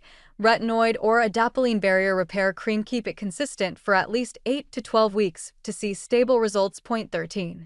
Targeted ingredients for adult acne. Niacinamide balances oil and reduces redness. Azelaic acid fades dark marks and kills bacteria. Salicylic acid cleans pores and exfoliates gently. Adapalene or tretinoin prevent clogs and stimulate collagen. Centella asiatica soothes sensitive skin. Point 14. Men's shaving and skincare tips. Men should shave after a warm shower when pores are soft. Use a sharp razor and shave in the direction of hair growth. Afterward, apply alcohol-free aftershave with aloe vera or witch hazel to calm skin. Replace blades regularly to prevent bacterial growth. Point 15. The impact of makeup on adult acne. Many women use makeup daily for confidence, but some formulas clog pores. Switch to non-comedogenic foundations and wash brushes weekly. Always double cleanse to remove every trace of product before bed. Point 16. The influence of sleep and circadian rhythm. Your skin follows a 24-hour rhythm. At night, it repairs and produces collagen. Sleeping less than 6 hours raises cortisol and reduces growth hormone, slowing healing. Aim for consistent sleep hours and avoid screens 1 hour before bed. Point 17. Stress management techniques. Acne thrives on stress. Daily micro practices help. 5-minute breathing breaks, short walks outside, or 10 minutes of stretching after work. These simple acts lower cortisol and improve circulation to the skin. 18. Professional treatments for stubborn adult acne. When topical care is not enough, dermatologists offer chemical peels with salicylic or glycolic acid to resurface pores, LED light therapy, blue kills bacteria, red calms inflammation. Microneedling to smooth post-acne texture, hormonal therapy for women with androgen imbalance. Always discuss goals and tolerance before starting any professional procedure. 19. Treating post-acne marks and scars. After breakouts heal, dark spots often linger. Use vitamin C, niacinamide, and SPF to fade them gradually. For indented scars, options include microneedling or laser therapy once acne is fully under control. 20. The emotional aspect of adult acne can feel deeply frustrating. You're expected to have it together, yet your skin tells a different story. Remember that it does not define you. Acne is a temporary expression of an internal imbalance. Patience and self-kindness heal faster than criticism. 21. Preventing relapse. Once your skin clears, keep it that way by maintaining healthy habits. Stay hydrated. Stick to a gentle routine. Clean your phone and pillowcases regularly. Manage stress and hormones. Consistency is your long-term medicine. 22. Long-term perspective. Clear skin as a lifestyle. Adult acne is not a punishment, but a signal. When you listen to your body and respect your skin's needs, clarity returns naturally. The goal isn't flawless skin overnight. It's balance, confidence, and self-awareness over time. Healing adult acne means healing your whole routine, from what you eat to how you breathe to how you sleep. Give your skin time, and it will thank you with lasting peace. Article 10. How to build a minimalist yet effective skincare routine. 1. The power of less. In a world overflowing with serums, toners, and trendy actives, it's easy to think that more products mean better skin. But the truth is the opposite. Your skin doesn't need everything, it needs balance. Minimalist skincare is not about neglect, it's about precision. It focuses on quality, consistency, and understanding your skin's needs. When you simplify, you give your skin room to breathe and heal naturally. 2.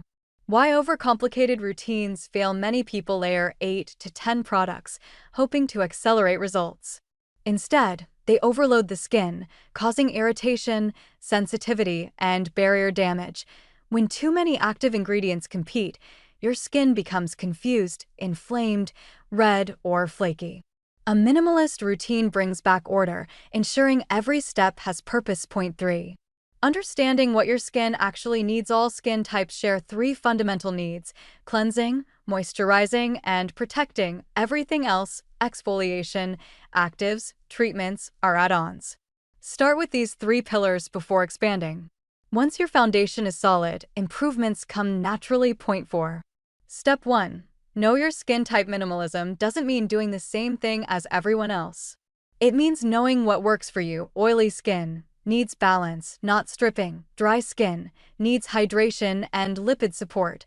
Combination skin needs gentle dual care, oil control in the T-zone, nourishment on the cheeks. Sensitive skin needs calm and consistency. Above all, observing your skin for 1 week, how it reacts to climate, stress, and products, gives you the clearest direction. 5.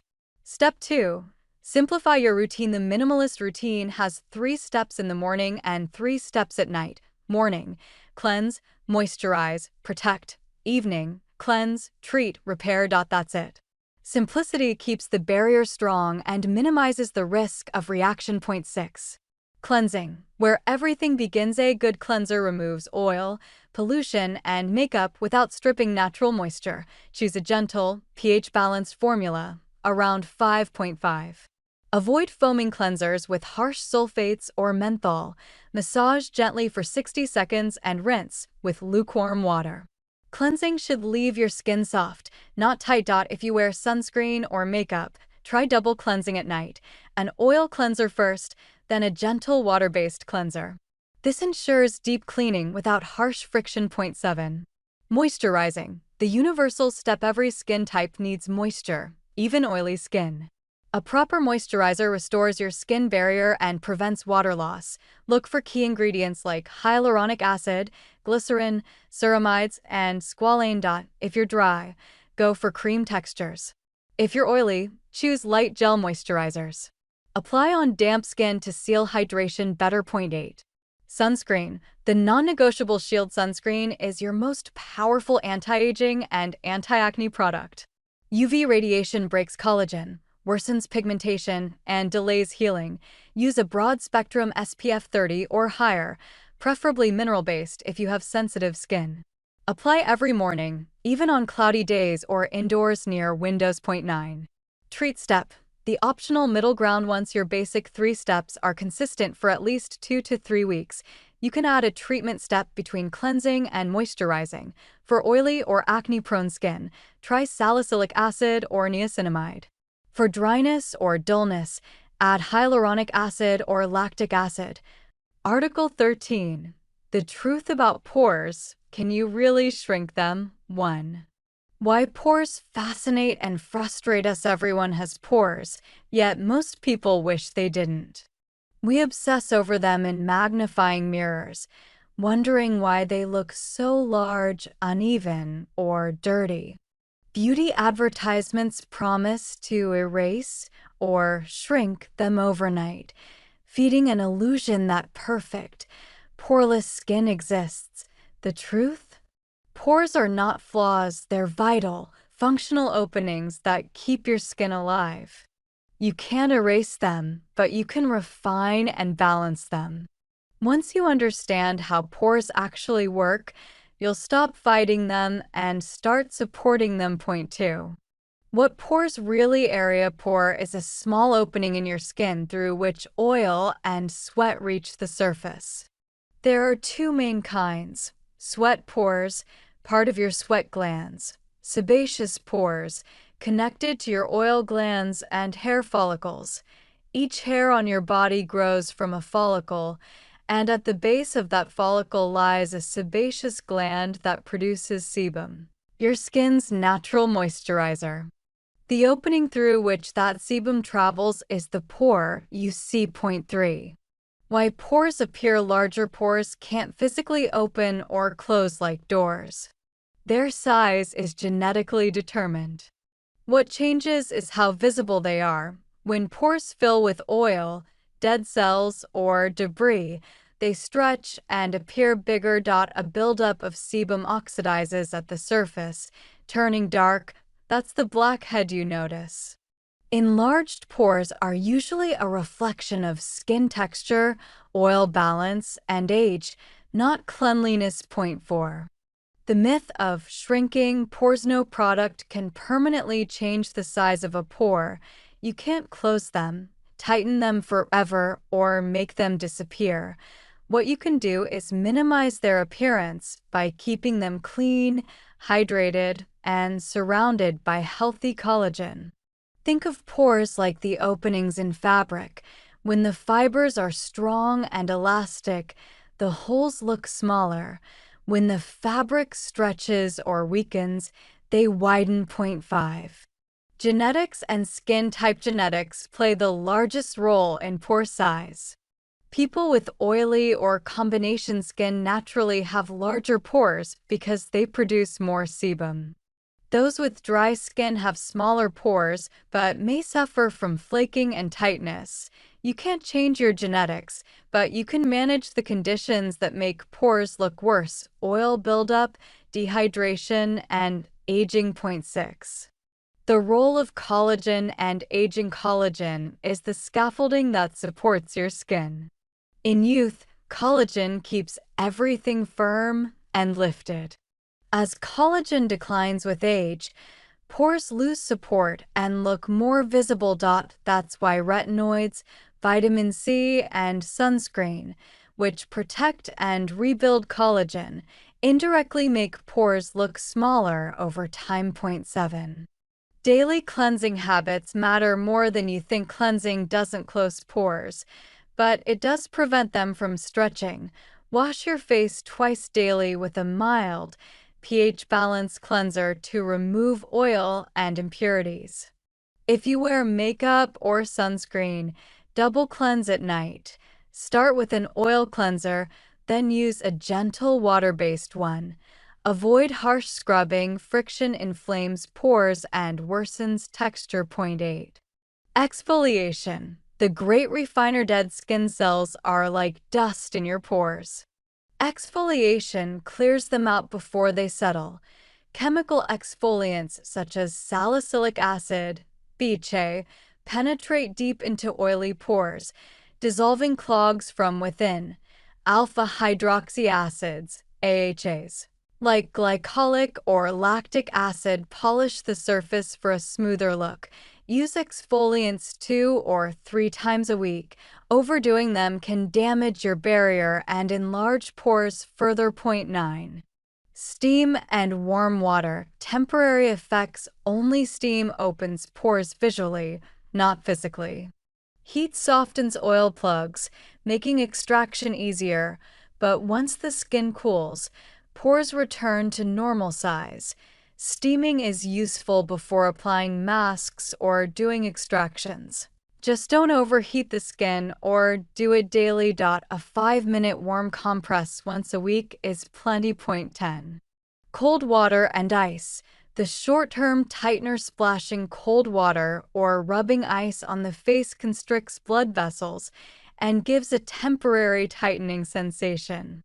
It's refreshing but doesn't change pore size. However, it can reduce inflammation and make pores appear smaller for a few hours, a good pre-event trick, not a long-term cure. Point 11.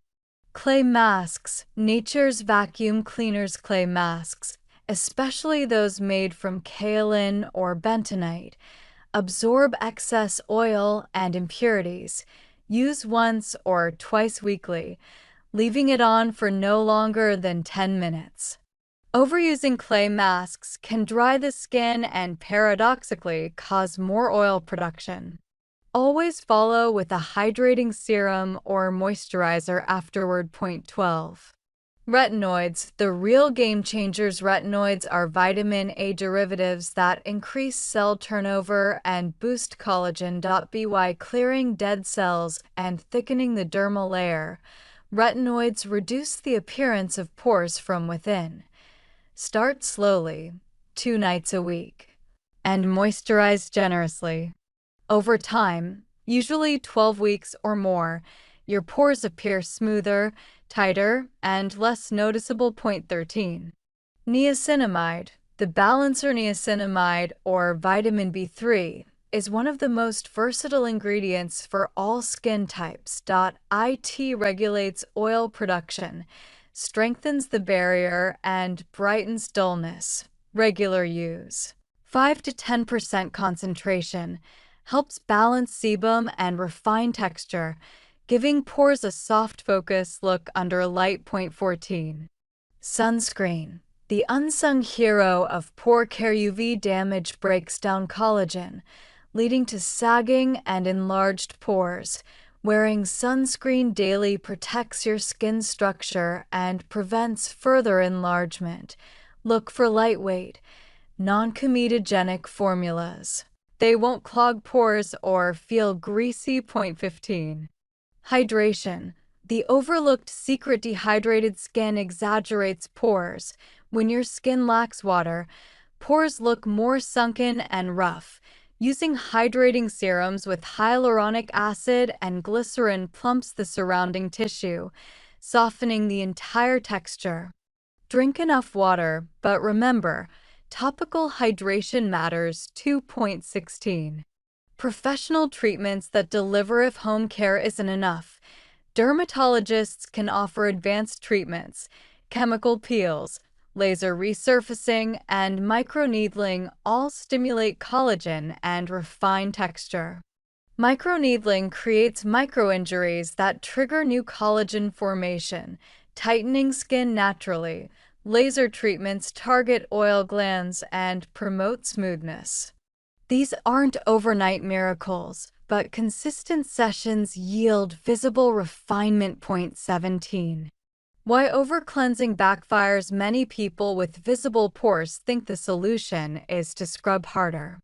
In reality, over-cleansing strips natural oils and triggers rebound sebum. The skin produces even more oil to compensate. Gentle cleansing twice daily is optimal.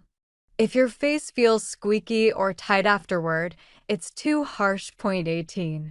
Common products that exaggerate pores. Heavy creams, silicones, and certain sunscreens can settle into pores, reflecting light in a way that highlights them. Switch to oil-free or gel-based formulas. Always remove makeup thoroughly before bed. Even the best routine fails if you sleep in foundation. 19. Makeup tricks for minimizing pores without hiding them. A smooth makeup base can visually blur pores. Use a water-based primer with dimethicone or niacinamide. Avoid thick mattifying products that dry your skin. They often crack and emphasize texture. Less coverage, more glow. When your skin reflects light evenly, pores fade into the background. 20. The emotional side of pore anxiety. Many people develop an unhealthy obsession with their pores, checking them under harsh lighting or magnifying mirrors. This magnifies imperfections that no one else notices. No camera, conversation, or friend sees your pores as closely as you do. Pore anxiety is often a symptom of perfectionism, not poor skin.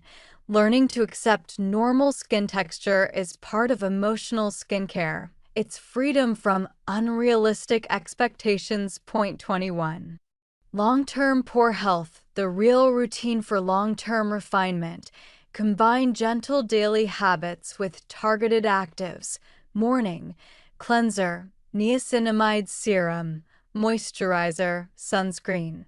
Night, double cleanse, retinoid, lightweight hydration. Weekly, 1 clay mask, 1 chemical exfoliation. Over months, the transformation is subtle but profound. Smoother surface, balanced oil, calmer tone. Your pores haven't disappeared. They've simply learned harmony. 22. The deeper truth, pores as a sign of life. Pores are evidence that your skin is alive, breathing, and working as it should. Without them, you couldn't sweat, regulate temperature, or maintain moisture. Instead of erasing them, think of refining your relationship with them.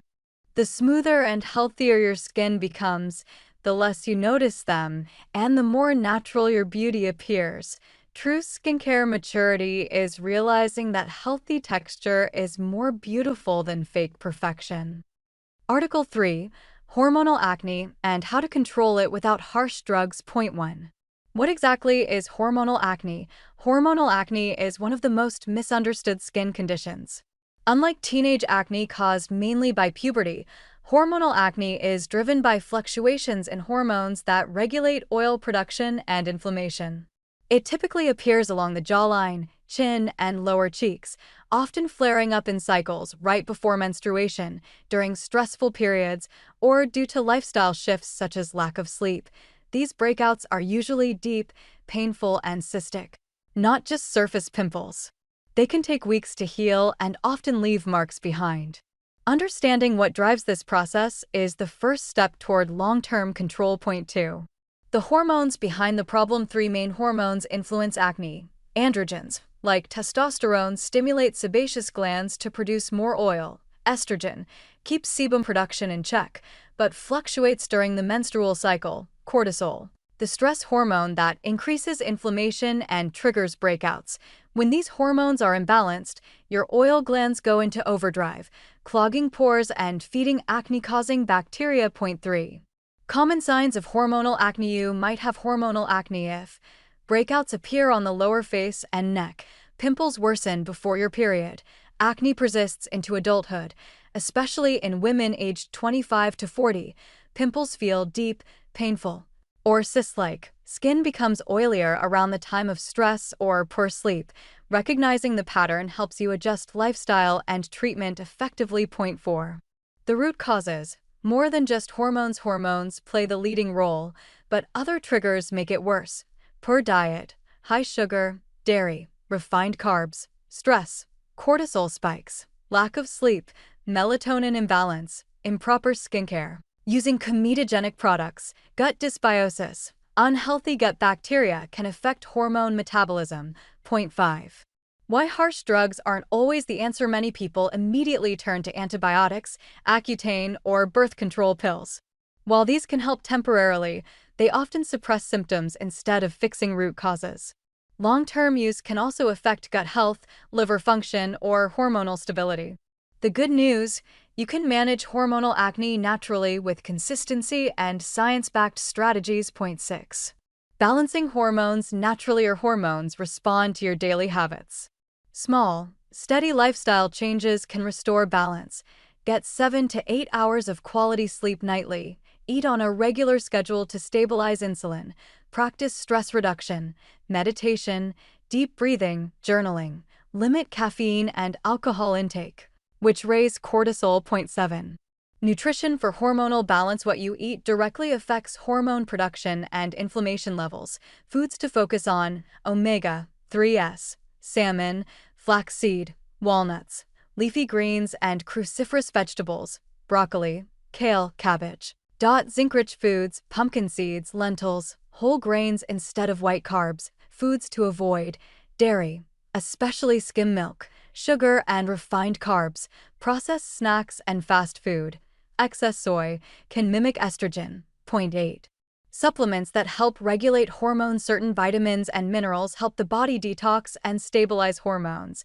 Zinc, anti-inflammatory and antibacterial. Diindolylmethane from cruciferous vegetables balances estrogen levels. Evening primrose oil supports hormonal equilibrium. Probiotics improve gut health and reduce inflammation. Always consult a professional before starting new supplements. Point 9. Exercise and circulation. Regular physical activity balances cortisol and boosts detoxification through sweat and circulation. Choose activities that calm the nervous system: yoga, Pilates, swimming, walking, over excessive high-intensity workouts, which may increase stress hormones if overdone. Point 10. Skincare routine for hormonal acne. Consistency and gentleness are key. Over-cleansing or stripping oil only worsens the imbalance. Morning routine: gentle foaming cleanser. Niacinamide serum controls oil, lightweight moisturizer, sunscreen SPF 30+. Night routine: makeup remover plus cleanser, azelaic acid or salicylic acid serum moisturizer with ceramides, retinoid 2 to 3 nights per week. 11. Why azelaic acid is a game-changer. Azelaic acid targets multiple issues: bacteria, hyperpigmentation, and inflammation without irritating sensitive skin. It's perfect for hormonal acne because it helps fade dark spots left by hormonal breakouts. Point 12. The power of retinoids. Retinoids, like adapalene or tretinoin, normalize cell turnover, preventing pores from clogging. They also stimulate collagen, reducing future scarring. Start slow, 2 nights a week, moisturize generously, and always use sunscreen the next morning. Point 13. Herbal and tea remedies. Certain herbs help regulate hormones naturally. Spearmint tea reduces androgen activity. Green tea, antioxidant, anti-inflammatory. Chaseberry, Vitex supports progesterone balance. Drink 1 to 2 cups daily for subtle but cumulative effects. Point 14. The role of gut health. An unhealthy gut can't efficiently metabolize hormones. Restore gut balance. Eat fiber-rich foods, oats, legumes, veggies. Add probiotics, yogurt, kimchi, kefir. Avoid artificial sweeteners and processed foods. A healthy gut equals balanced hormones equals clearer skin. Point 15. Managing stress effectively. Stress is often the hidden trigger of hormonal acne. Ways to manage it: practice mindfulness or meditation daily. Do deep breathing exercises before bed. Take short nature walks. Keep a gratitude or mood journal. Reducing cortisol not only helps skin but also improves sleep, digestion, and immunity. Point 16. Understanding the menstrual cycle and skin. Women often experience skin fluctuations throughout their monthly cycle.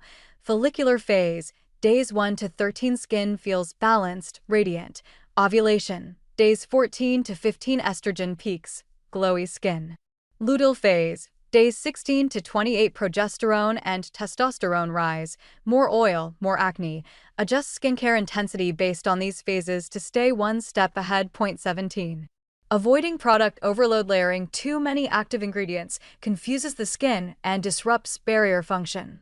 Choose 2 to 3 core actives, e.g., salicylic acid, niacinamide, retinol, and stick with them for at least 6 weeks before evaluating progress. Point 18.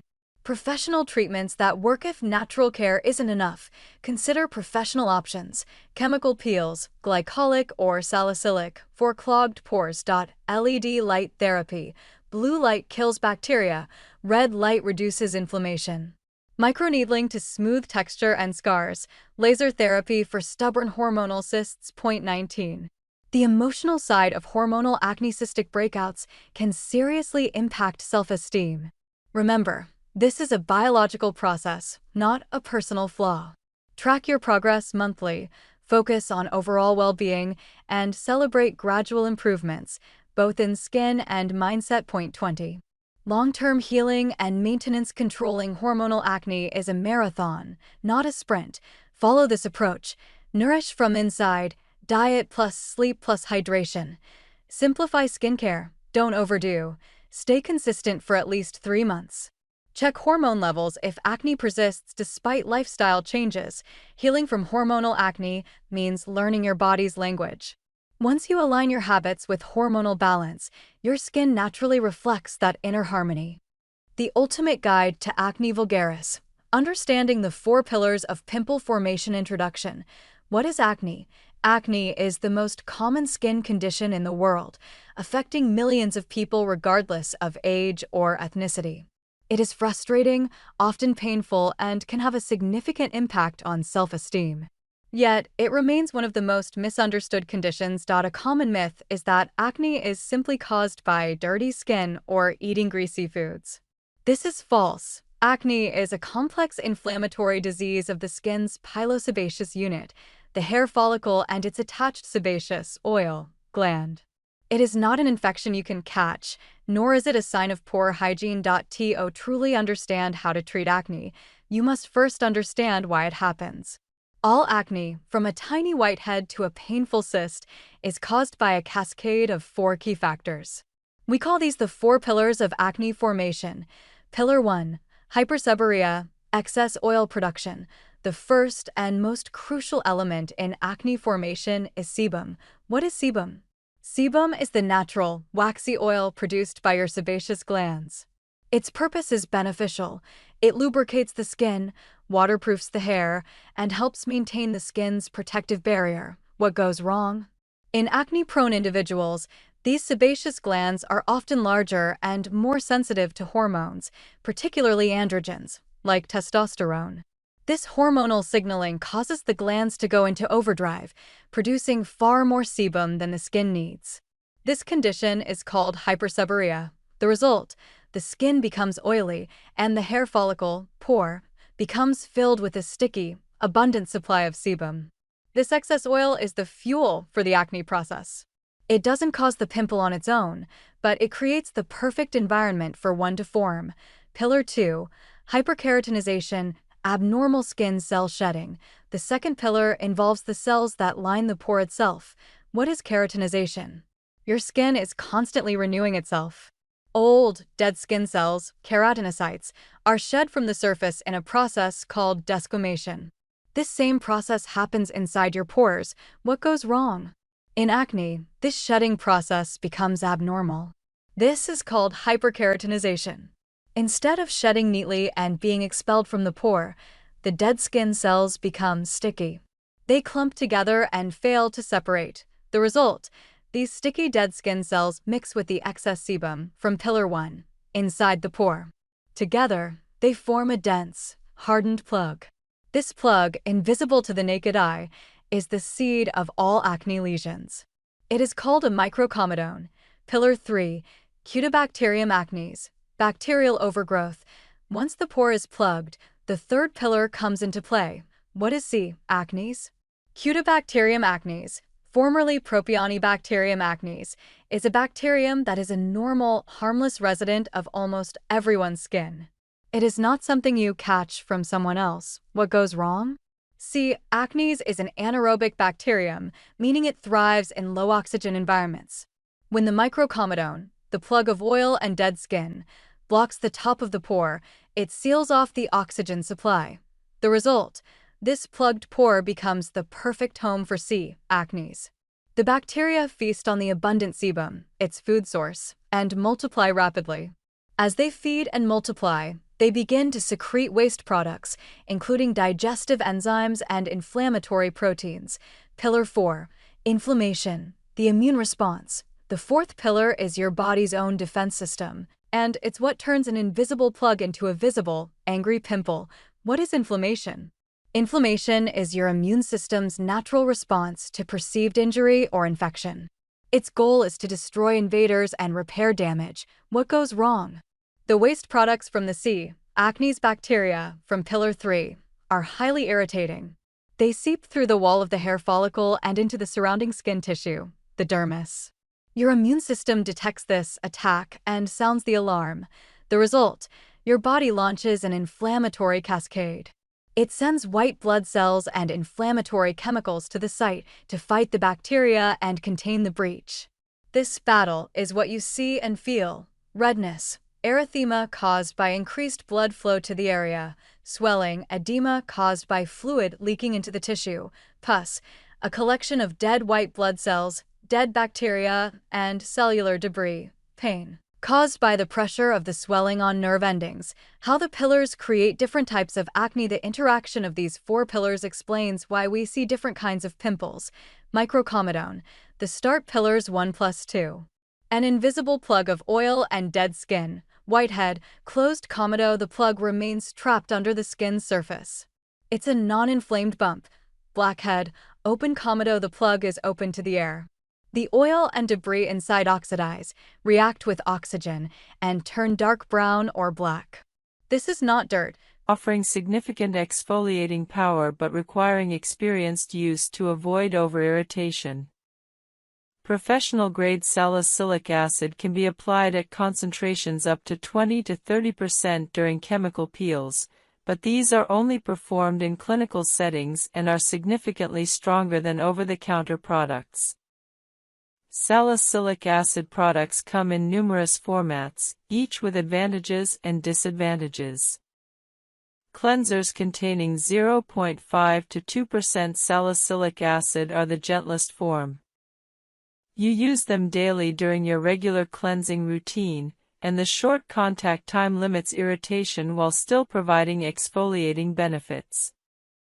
Cleansers are ideal for maintaining clear skin and for beginners new to salicylic acid.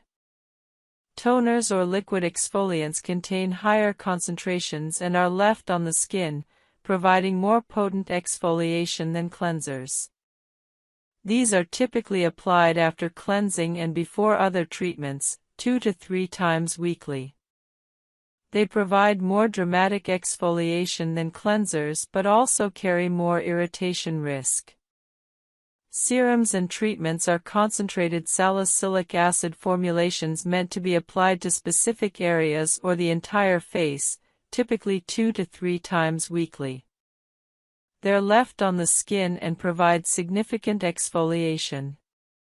These are powerful products best used by those with resilient, acne-prone skin who have already adapted to gentler salicylic acid products. Spot treatments apply high concentrations of salicylic acid directly to individual breakouts for targeted treatment. These are excellent for treating isolated pimples without exfoliating your entire face. Starting with salicylic acid requires a conservative approach. If you've never used it before, begin with a 0.5% cleanser or 1% toner used 2 to 3 times weekly. Use it for 2 to 3 weeks, assessing your skin's response. If your skin tolerates it well without excessive irritation, dryness, or sensitivity, you can increase frequency to daily use or switch to a higher concentration product. When applying salicylic acid toners or serums, Use clean fingertips or a cotton pad to apply evenly across your face, focusing on areas prone to acne. Use about a nickel-sized amount for your entire face. Apply to completely dry skin. Applying to damp skin increases irritation. Allow the product to dry completely before applying other products. Some salicylic acid products are meant to stay on your skin indefinitely, while others are meant to be rinsed off after a specific time. Read instructions carefully. Common mistakes when using salicylic acid include starting with too high a concentration, using it too frequently, combining it with too many other actives, and failing to moisturize adequately afterward. Starting with 2% and using it daily will almost certainly cause excessive irritation, dryness, and peeling. You're much better served starting gently and gradually increasing. Never combine salicylic acid with benzoyl peroxide on the same evening initially. Both are exfoliating actives that can cause significant irritation if used together by someone whose skin isn't accustomed to strong treatments. Once your skin has adapted to each individually, you might combine them cautiously, but build up to this gradually. Salicylic acid makes your skin more sun-sensitive, not severely, but notably. Always use SPF 30+ sunscreen daily when using salicylic acid. This is not optional. Sun exposure can cause post-inflammatory hyperpigmentation in acne-prone skin, and salicylic acid increases this risk. Side effects of salicylic acid are generally mild and resolve with time or reduced usage. Dryness is common, particularly if you're using higher concentrations or frequent applications. Combat dryness by using a good hydrating moisturizer immediately after applying salicylic acid. Mild peeling is normal and actually desirable. It indicates exfoliation is occurring. However, severe peeling suggests you're using too much. Slight irritation and redness may occur initially but typically resolve within 1 to 2 weeks. Some people experience temporary worsening of acne as impurities are brought to the surface, but this purging phase is usually short-lived. Results from salicylic acid appear gradually. After 2 weeks of consistent use, you might notice smoother texture. After 4 weeks, you should see reduced comedones and fewer new breakouts. Most people see significant improvement after 6 to 8 weeks of consistent use. However, salicylic acid works best for comedonal acne, blackheads and whiteheads, and mild inflammatory acne. For severe inflammatory or cystic acne, combining salicylic acid with other treatments like benzoyl peroxide or prescription retinoids is often necessary. Salicylic acid is safe for long-term use. Many people successfully maintain clear skin using salicylic acid indefinitely as their primary exfoliation and treatment method. However, occasionally, skin can become desensitized to salicylic acid if used continuously for extended periods. If you notice that salicylic acid that previously worked well seems less effective, take a 1 to 2 week break, then resume using it. This often restores its effectiveness. Alternatively, you can rotate between salicylic acid and other exfoliants like glycolic acid to prevent desensitization. Guide 5. Benzoyl peroxide, Comprehensive Guide to Bacterial Killing and Inflammatory Acne Treatment. Benzoyl peroxide is one of the most effective and widely recommended acne treatments by dermatologists. Unlike salicylic acid, which primarily removes dead skin cells and excess oil, benzoyl peroxide specifically targets the acne-causing bacterium Echinobacterium acnes. Understanding benzoyl peroxide's mechanism, concentrations, and proper application is crucial for maximizing its effectiveness while minimizing side effects. Benzoyl peroxide works through a unique mechanism. It generates reactive oxygen species that directly kill bacteria. This is fundamentally different from antibiotics, which the bacteria can develop resistance to. Bacteria cannot develop resistance to benzoyl peroxide because it works through oxidative stress rather than targeting specific bacterial proteins. This makes benzoyl peroxide an invaluable tool in acne treatment, particularly since antibiotic resistance is an increasingly serious problem in dermatology. Beyond bacterial killing, benzoyl peroxide has anti-inflammatory effects, helping reduce the redness and swelling associated with inflammatory acne. It also has mild sebum-reducing properties and may help with some degree of comedone reduction, though it's less effective for this than salicylic acid. Benzoyl peroxide comes in concentrations ranging from 2.5% to 10%, with some over-the-counter products going up to 10% and prescription-strength versions available at higher concentrations. Interestingly, studies show that 2.5% benzoyl peroxide is roughly equivalent in effectiveness to 10% benzoyl peroxide.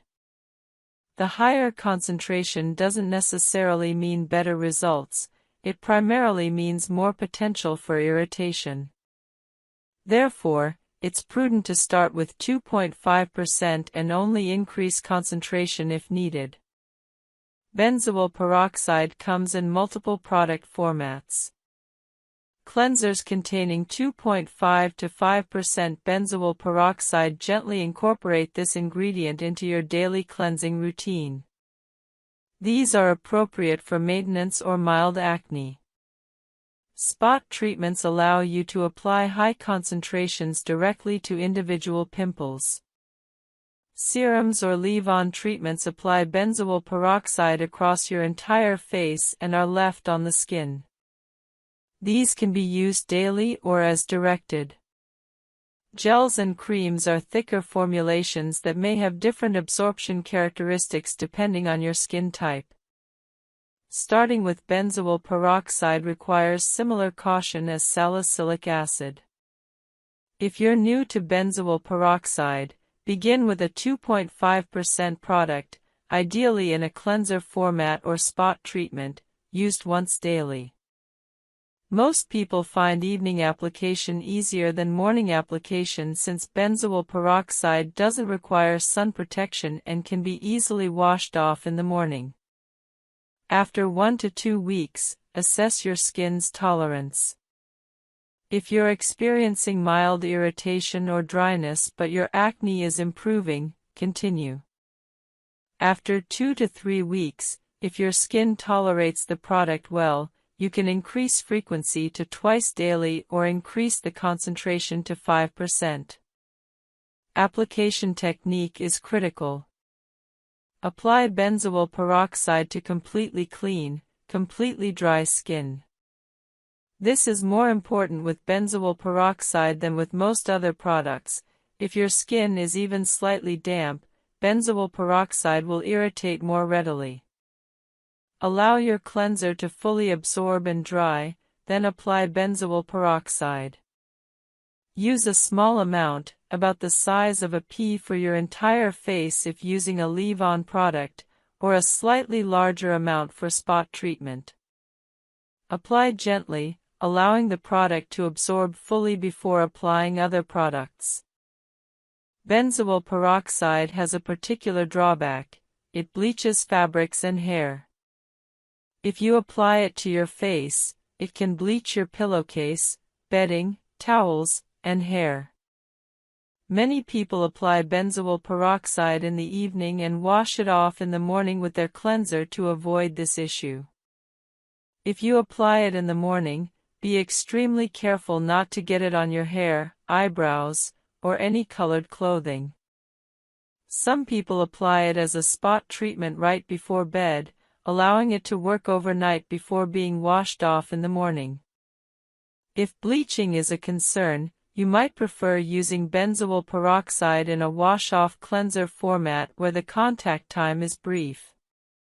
Side effects of benzoyl peroxide are generally more significant than salicylic acid. Dryness is very common, particularly with higher concentrations or frequent applications. Combat this by using an excellent moisturizer after applying benzoyl peroxide. Some people find that benzoyl peroxide dries their skin excessively even at 2.5% concentration. If this is you, try reducing frequency to every other day or using it only as a spot treatment. Irritation and redness are common, particularly when starting benzoyl peroxide or when increasing concentration.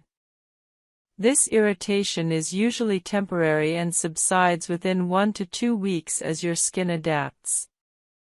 However, if you experience severe irritation, dermatitis, or reactions, discontinue use and consult a dermatologist. Contact dermatitis to benzoyl peroxide, while rare, does occur. If you develop an itchy rash that doesn't improve with reduced frequency, you may be allergic. Discontinue use and inform your dermatologist. Many people experience acne purging when starting benzoyl peroxide, temporary worsening of acne as bacteria die off and impurities are brought to the surface. This purging typically lasts 1 to 2 weeks. If purging lasts longer, consult your dermatologist. Photosensitivity is not a significant issue with benzoyl peroxide like it is with some other acne treatments, but you should still use sunscreen daily for general skin protection. Benzoyl peroxide is particularly effective for inflammatory papules and pustules, the classic red pimples with white centers. It's less effective for comedonal acne, blackheads and whiteheads, where salicylic acid is superior. Many dermatologists recommend combining benzoyl peroxide with salicylic acid for comprehensive acne treatment. Use salicylic acid to address comedones and exfoliate, and benzoyl peroxide to kill bacteria and reduce inflammation. Results from benzoyl peroxide appear relatively quickly. After 1 to 2 weeks of consistent use, inflammatory acne should appear less red and swollen. After 4 weeks, you should see significant improvement in the number of inflammatory lesions. Full results typically appear after 6 to 8 weeks of consistent use. Long-term use of benzoyl peroxide is safe and very common. Many people successfully maintain clear skin for years using benzoyl peroxide as their primary acne treatment. However, some dermatologists recommend occasionally taking breaks from benzoyl peroxide, perhaps 1 week per month, to allow your skin's natural bacteria to repopulate normally. This isn't absolutely necessary, but some people find it helpful in maintaining overall skin health. One important consideration: never use benzoyl peroxide with vitamin C or niacinamide at the same time, as benzoyl peroxide can oxidize these ingredients, reducing their effectiveness. Apply these ingredients in the morning and benzoyl peroxide in the evening, or use them on different days. Guide 6, Retinoids, the Gold Standard Anti-Aging and Acne Treatment Comprehensive Guide. Retinoids represent the gold standard in skincare science, with decades of research supporting their effectiveness for acne, aging, and general skin health. Understanding retinoids' mechanism, types, concentrations, and proper use is essential for anyone serious about achieving clear, healthy skin. Retinoids are vitamin A derivatives that work through multiple powerful mechanisms. First, they increase cellular turnover, causing your skin to shed old cells and reveal fresh, new skin underneath. This prevents dead skin cell accumulation that leads to clogged pores and comedones. Second, they normalize sebaceous gland function, helping regulate sebum production. Third, they stimulate collagen production, improving skin elasticity and minimizing fine lines. Fourth, they have anti-inflammatory effects, reducing the redness and irritation of acne. Fifth, they prevent follicular hyperkeratinization, the abnormal cell shedding that contributes to acne. Sixth, they have antioxidant properties, protecting skin from free radical damage. The retinoid family includes various types at different strengths. Over-the-counter retinol is the gentlest form, requiring conversion by your skin's enzymes to the active retinaldehyde and then to retinoic acid. This multi-step conversion process makes retinol gentler but less immediately effective than prescription retinoids. Retinol, retinaldehyde, is slightly more powerful than retinol, requiring one fewer conversion step.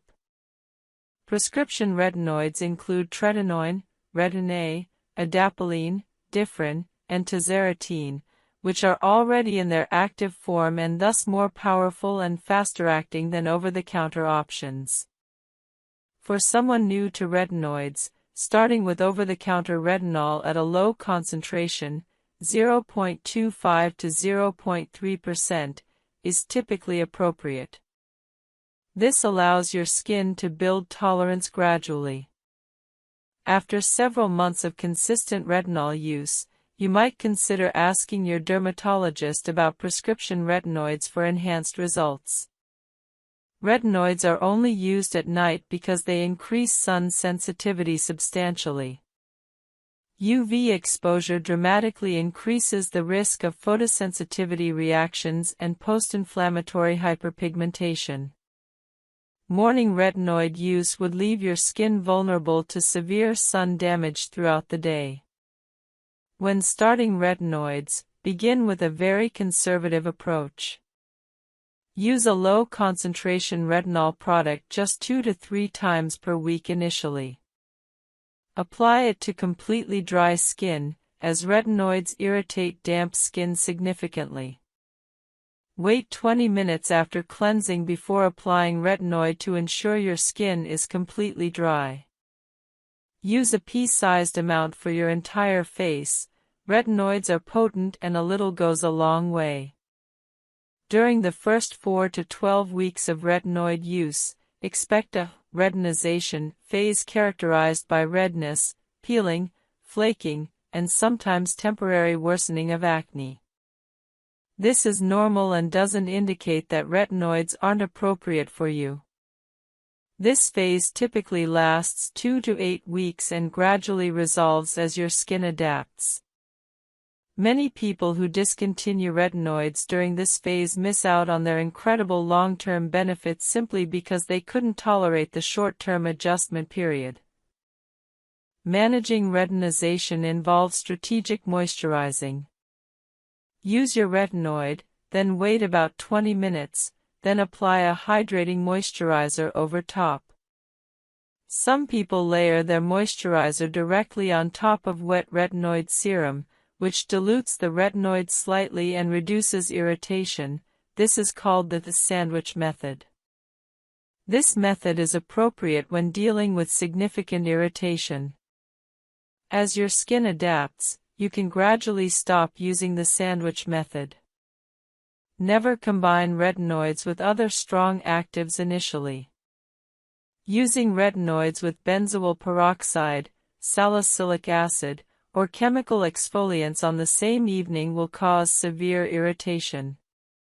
Once your skin is adapted to retinoids alone, typically after 8 to 12 weeks, you might carefully introduce another active on different evenings. Eventually, some people successfully combine retinoids with other treatments, but build up to this gradually. Vitamin C and other antioxidants can be used with retinoids. Apply vitamin C in the morning and retinoids at night, or apply them on different days. Niacinamide can be used with retinoids in most cases, but some people find them together irritating initially.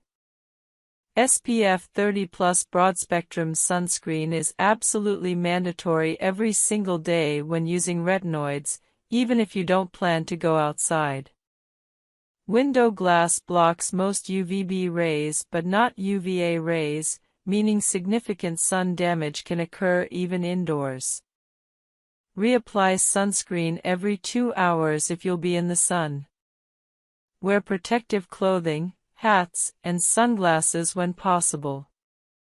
The combination of retinoid use and sun exposure can cause severe reactions and permanent skin damage. As your skin adapts to retinoids over 8 to 12 weeks, gradually increase usage frequency. After tolerating 2 to 3 times weekly for 4 weeks, increase. Article 19. Aging gracefully, the art of growing beautifully with time. There comes a moment, often quietly, when you realize your reflection has changed. The face that once looked endlessly young now carries traces of memory, faint lines near the eyes, a softer jaw, a gentler texture. For some, that moment brings fear. For others, it brings a strange, peaceful clarity.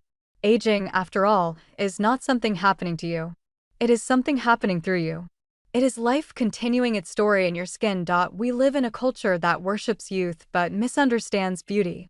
The obsession with anti-aging has taught generations to see natural change as loss instead of evolution. But if you look closely, time doesn't take away your beauty, it transforms it. There is a luminosity that comes only with years, a quiet radiance made of acceptance, wisdom, and calm. You can't paint that glow with makeup, nor fake it with filters. It comes from knowing who you are and no longer needing the world's approval to believe it. The skin tells the story of your life. Every smile leaves a trace, every hardship leaves a mark, every recovery leaves strength beneath the surface.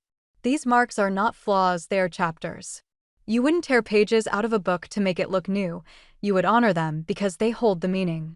Your face is your autobiography, written in light and shadow. We are told to fight aging, to tighten, lift, erase. But what if the goal isn't to fight time, but to move with it gracefully? The human body is not an enemy. It is a companion that has carried you through decades of living. When you shift from battle to collaboration, you stop waging war on yourself. Skincare becomes not resistance, but gratitude. Healthy aging begins in the mind. Fear of wrinkles often hides a deeper fear, the fear of being less visible, less wanted, less relevant. But the truth is that presence doesn't fade with youth, it deepens. There is an energy that comes from experience, a magnetic calmness that young faces cannot imitate. When you stop chasing youth, you start emanating power. Science tells us that after the age of 30, collagen declines by about 1% each year. But it also tells us that new collagen still forms when you protect, nourish, and move your body. The message isn't despair, it's opportunity. Every act of care is a signal to your cells that you still value this vessel, this living architecture that holds you. Sunscreen, hydration, sleep, and nutrition aren't trivial habits. They are love letters to your future self. The lines around your eyes are proof that you have laughed. The fine creases near your mouth record thousands of conversations, thousands of smiles. The softness of your skin's texture reflects the tenderness you've learned to give. You don't have to erase these signs. You only have to understand them. The goal is not to look young, it's to look alive. The paradox of aging gracefully is that the less you fight it, the more beautiful you become. Acceptance relaxes the face. Muscles that no longer clench in resistance create natural lift and brightness. Stress and insecurity age us far faster than time itself. Letting go of the constant self-critique frees your body to rest and renew. Presence is the new luxury. When you see someone who radiates calm, it's not their skin tone or contour that draws you in, it's their centeredness. Their face is not a mask, but an open landscape where life moves freely. Beauty at any age is less about symmetry and more about sincerity. The eyes that have seen much but still sparkle with kindness, that is the kind of beauty time cannot touch. Our skin is the border between inner and outer worlds. As we age, that border becomes more transparent, literally and metaphorically. We start to reflect light differently, but we also reflect emotion differently. A young face can hide exhaustion. An older face reveals truth. Yet there is strength in that transparency. It invites authenticity into every interaction. We must also remember that aging is not only biological, it's spiritual. To age well is to stay curious, compassionate, connected. The heart that keeps learning keeps glowing. The mind that stays kind stays young. The soul that continues to create, to forgive, to laugh, that soul never wrinkles. There is grace in slowing down. Modern life pushes constant acceleration, but skin, like nature, thrives in rhythm, not rush. Taking time to cleanse, to massage, to breathe, to moisturize, these are small rituals of belonging. They tell your body, you are still worth time. Each deliberate touch becomes meditation. Patience replaces panic. Instead of staring at lines in harsh light, you start noticing softness in natural light. Instead of counting flaws, you count blessings. Gratitude becomes the ultimate skincare. It floods your body with biochemistry of peace. Gratitude literally lowers inflammation, improves circulation, and releases tension. The face glows not from perfection, but from peace. When you care for your skin, do it as a conversation, not a correction. You're not trying to restore an old version of yourself. You're meeting the current version, the one who has lived more, known more, loved more. That person deserves tenderness, not nostalgia. There's a quiet beauty in people who have stopped pretending. They move differently, they speak differently. Their presence is magnetic because it feels safe. You sense that they've made peace with imperfection, and that peace invites others to relax. That's what timeless beauty really is, serenity made visible. Of course, skincare science still has its place. Retinoids, peptides, antioxidants, these are tools, not battles. Use them with respect, not desperation. A serum cannot change how you feel about yourself, but it can express that you care. Each product, each step becomes symbolic. I choose nourishment over neglect. I choose patience over panic. As you age, hydration becomes the quiet hero. The skin loses lipids and moisture, but it also learns efficiency. Think of it like a tree. Older bark may roughen, but its roots deepen. When you feed it regularly, it grows steady, not brittle. Hydration is the language of compassion, soft, sustaining, generous. Sunlight is both friend and foe. The sun gives life, color, vitamin D, and serotonin, but too much steals collagen. Respect it, don't fear it. A broad-spectrum sunscreen is not an aesthetic product, it's a long-term promise. Each morning you apply it, you're whispering to your skin, I will protect you today. Sleep, too, becomes sacred. In youth, you can cheat it. In maturity, you can't. During deep sleep, your skin repairs DNA, balances hormones, rebuilds barrier strength. Late nights and chronic fatigue show first in the skin because it is honest. Respecting rest is a form of skincare discipline that no cream can replace. And then there's movement, walking, stretching, breathing deeply. Exercise sends oxygen to the skin and releases endorphins that lift your energy. Movement keeps you connected to your body's vitality, reminding you that beauty is kinetic, not static. Food is sunlight you can taste. What you eat becomes part of your skin's architecture. Every berry, leaf, nut, and grain is construction material for your face. Aging beautifully is less about denying time and more about feeding life. The glow that people notice often begins in the gut, not the vanity mirror, but more than anything, aging gracefully is emotional. It's learning to forgive the body for changing, to honor the process of becoming someone new. When you stop criticizing your reflection, your face relaxes. When you stop wishing for the past, your presence becomes magnetic. The most radiant people are not the youngest, they are the most at ease. Look around at someone who radiates peace, a grandmother laughing easily, an artist lost in her craft, a teacher whose eyes light up when she listens. Their beauty doesn't shout. It hums. It invites you in. Time has softened them, not diminished them. That's what graceful aging looks like, not denial, but devotion to life as it unfolds. In truth, time doesn't age us, resistance does. The more you resist, the tighter your muscles hold, the more exhaustion seeps in. The more you surrender to rhythm, the more energy flows. Article 20. The skin, mind connection, How emotions shape your complexion. Your skin is a mirror that never lies.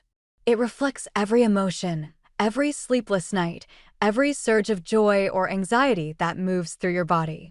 While most people treat skincare as a surface activity, cleansers, creams, serums, your skin quietly listens to something deeper. Your thoughts, your hormones, your emotional weather. When your inner world storms, your outer layer clouds.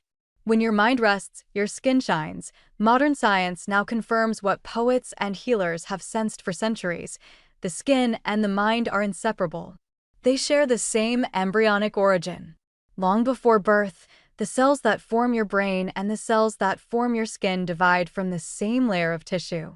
They remain lifelong siblings, connected through millions of nerve endings and chemical messengers. Every heartbeat of emotion ripples outward, reaching your complexion. Think of the last time you blushed. A word, a gaze, a thought, and within seconds, warmth spread across your cheeks. Or the time fear drained color from your face, leaving you pale. These are not coincidences. They are communication. Your skin is the emotional display screen of your nervous system. Stress is the most common translator of the mind's turmoil. When you worry, your brain releases cortisol and adrenaline, hormones that prepare the body to survive, not to glow. They redirect blood flow from skin to muscles, suppress digestion, and inflame oil glands. The result: breakouts, dullness, dehydration. Long-term stress keeps the skin in a state of microinflammation, slowing repair and weakening the barrier. That's why chronic worriers often look older than their years. The skin has been living in survival mode, but the opposite is also true. When you feel safe, appreciated, and calm, your brain releases oxytocin and endorphins. These hormones dilate blood vessels, improve oxygen flow, and stimulate collagen. Peace literally softens your skin. A calm mind gives rise to a calm face. Many cultures intuited this long before dermatology had the vocabulary. Ancient Chinese medicine mapped emotional stress to specific organs, anger to the liver, fear to the kidneys, worry to the spleen, each organ connected to zones of the face. Ayurvedic traditions described similar relationships, calling the skin the outer expression of inner harmony. What modern science adds is evidence. Inflammation markers in the bloodstream rise with emotional distress, and those same markers appear in acne, eczema, and rosacea flares. This link is not metaphorical, it's biochemical.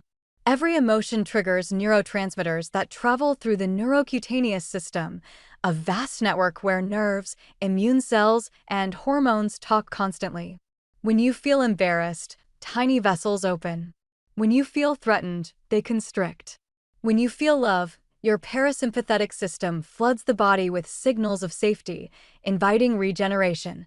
The mind-skin dialogue is especially visible in conditions like eczema or psoriasis. Flare-ups often follow emotional upheaval, exams, breakups, grief. Patients who learn to regulate stress through breathing, mindfulness, or therapy often see improvement even without changing topical medication. The skin doesn't just need products, it needs peace. Consider acne, one of the most emotionally charged skin issues.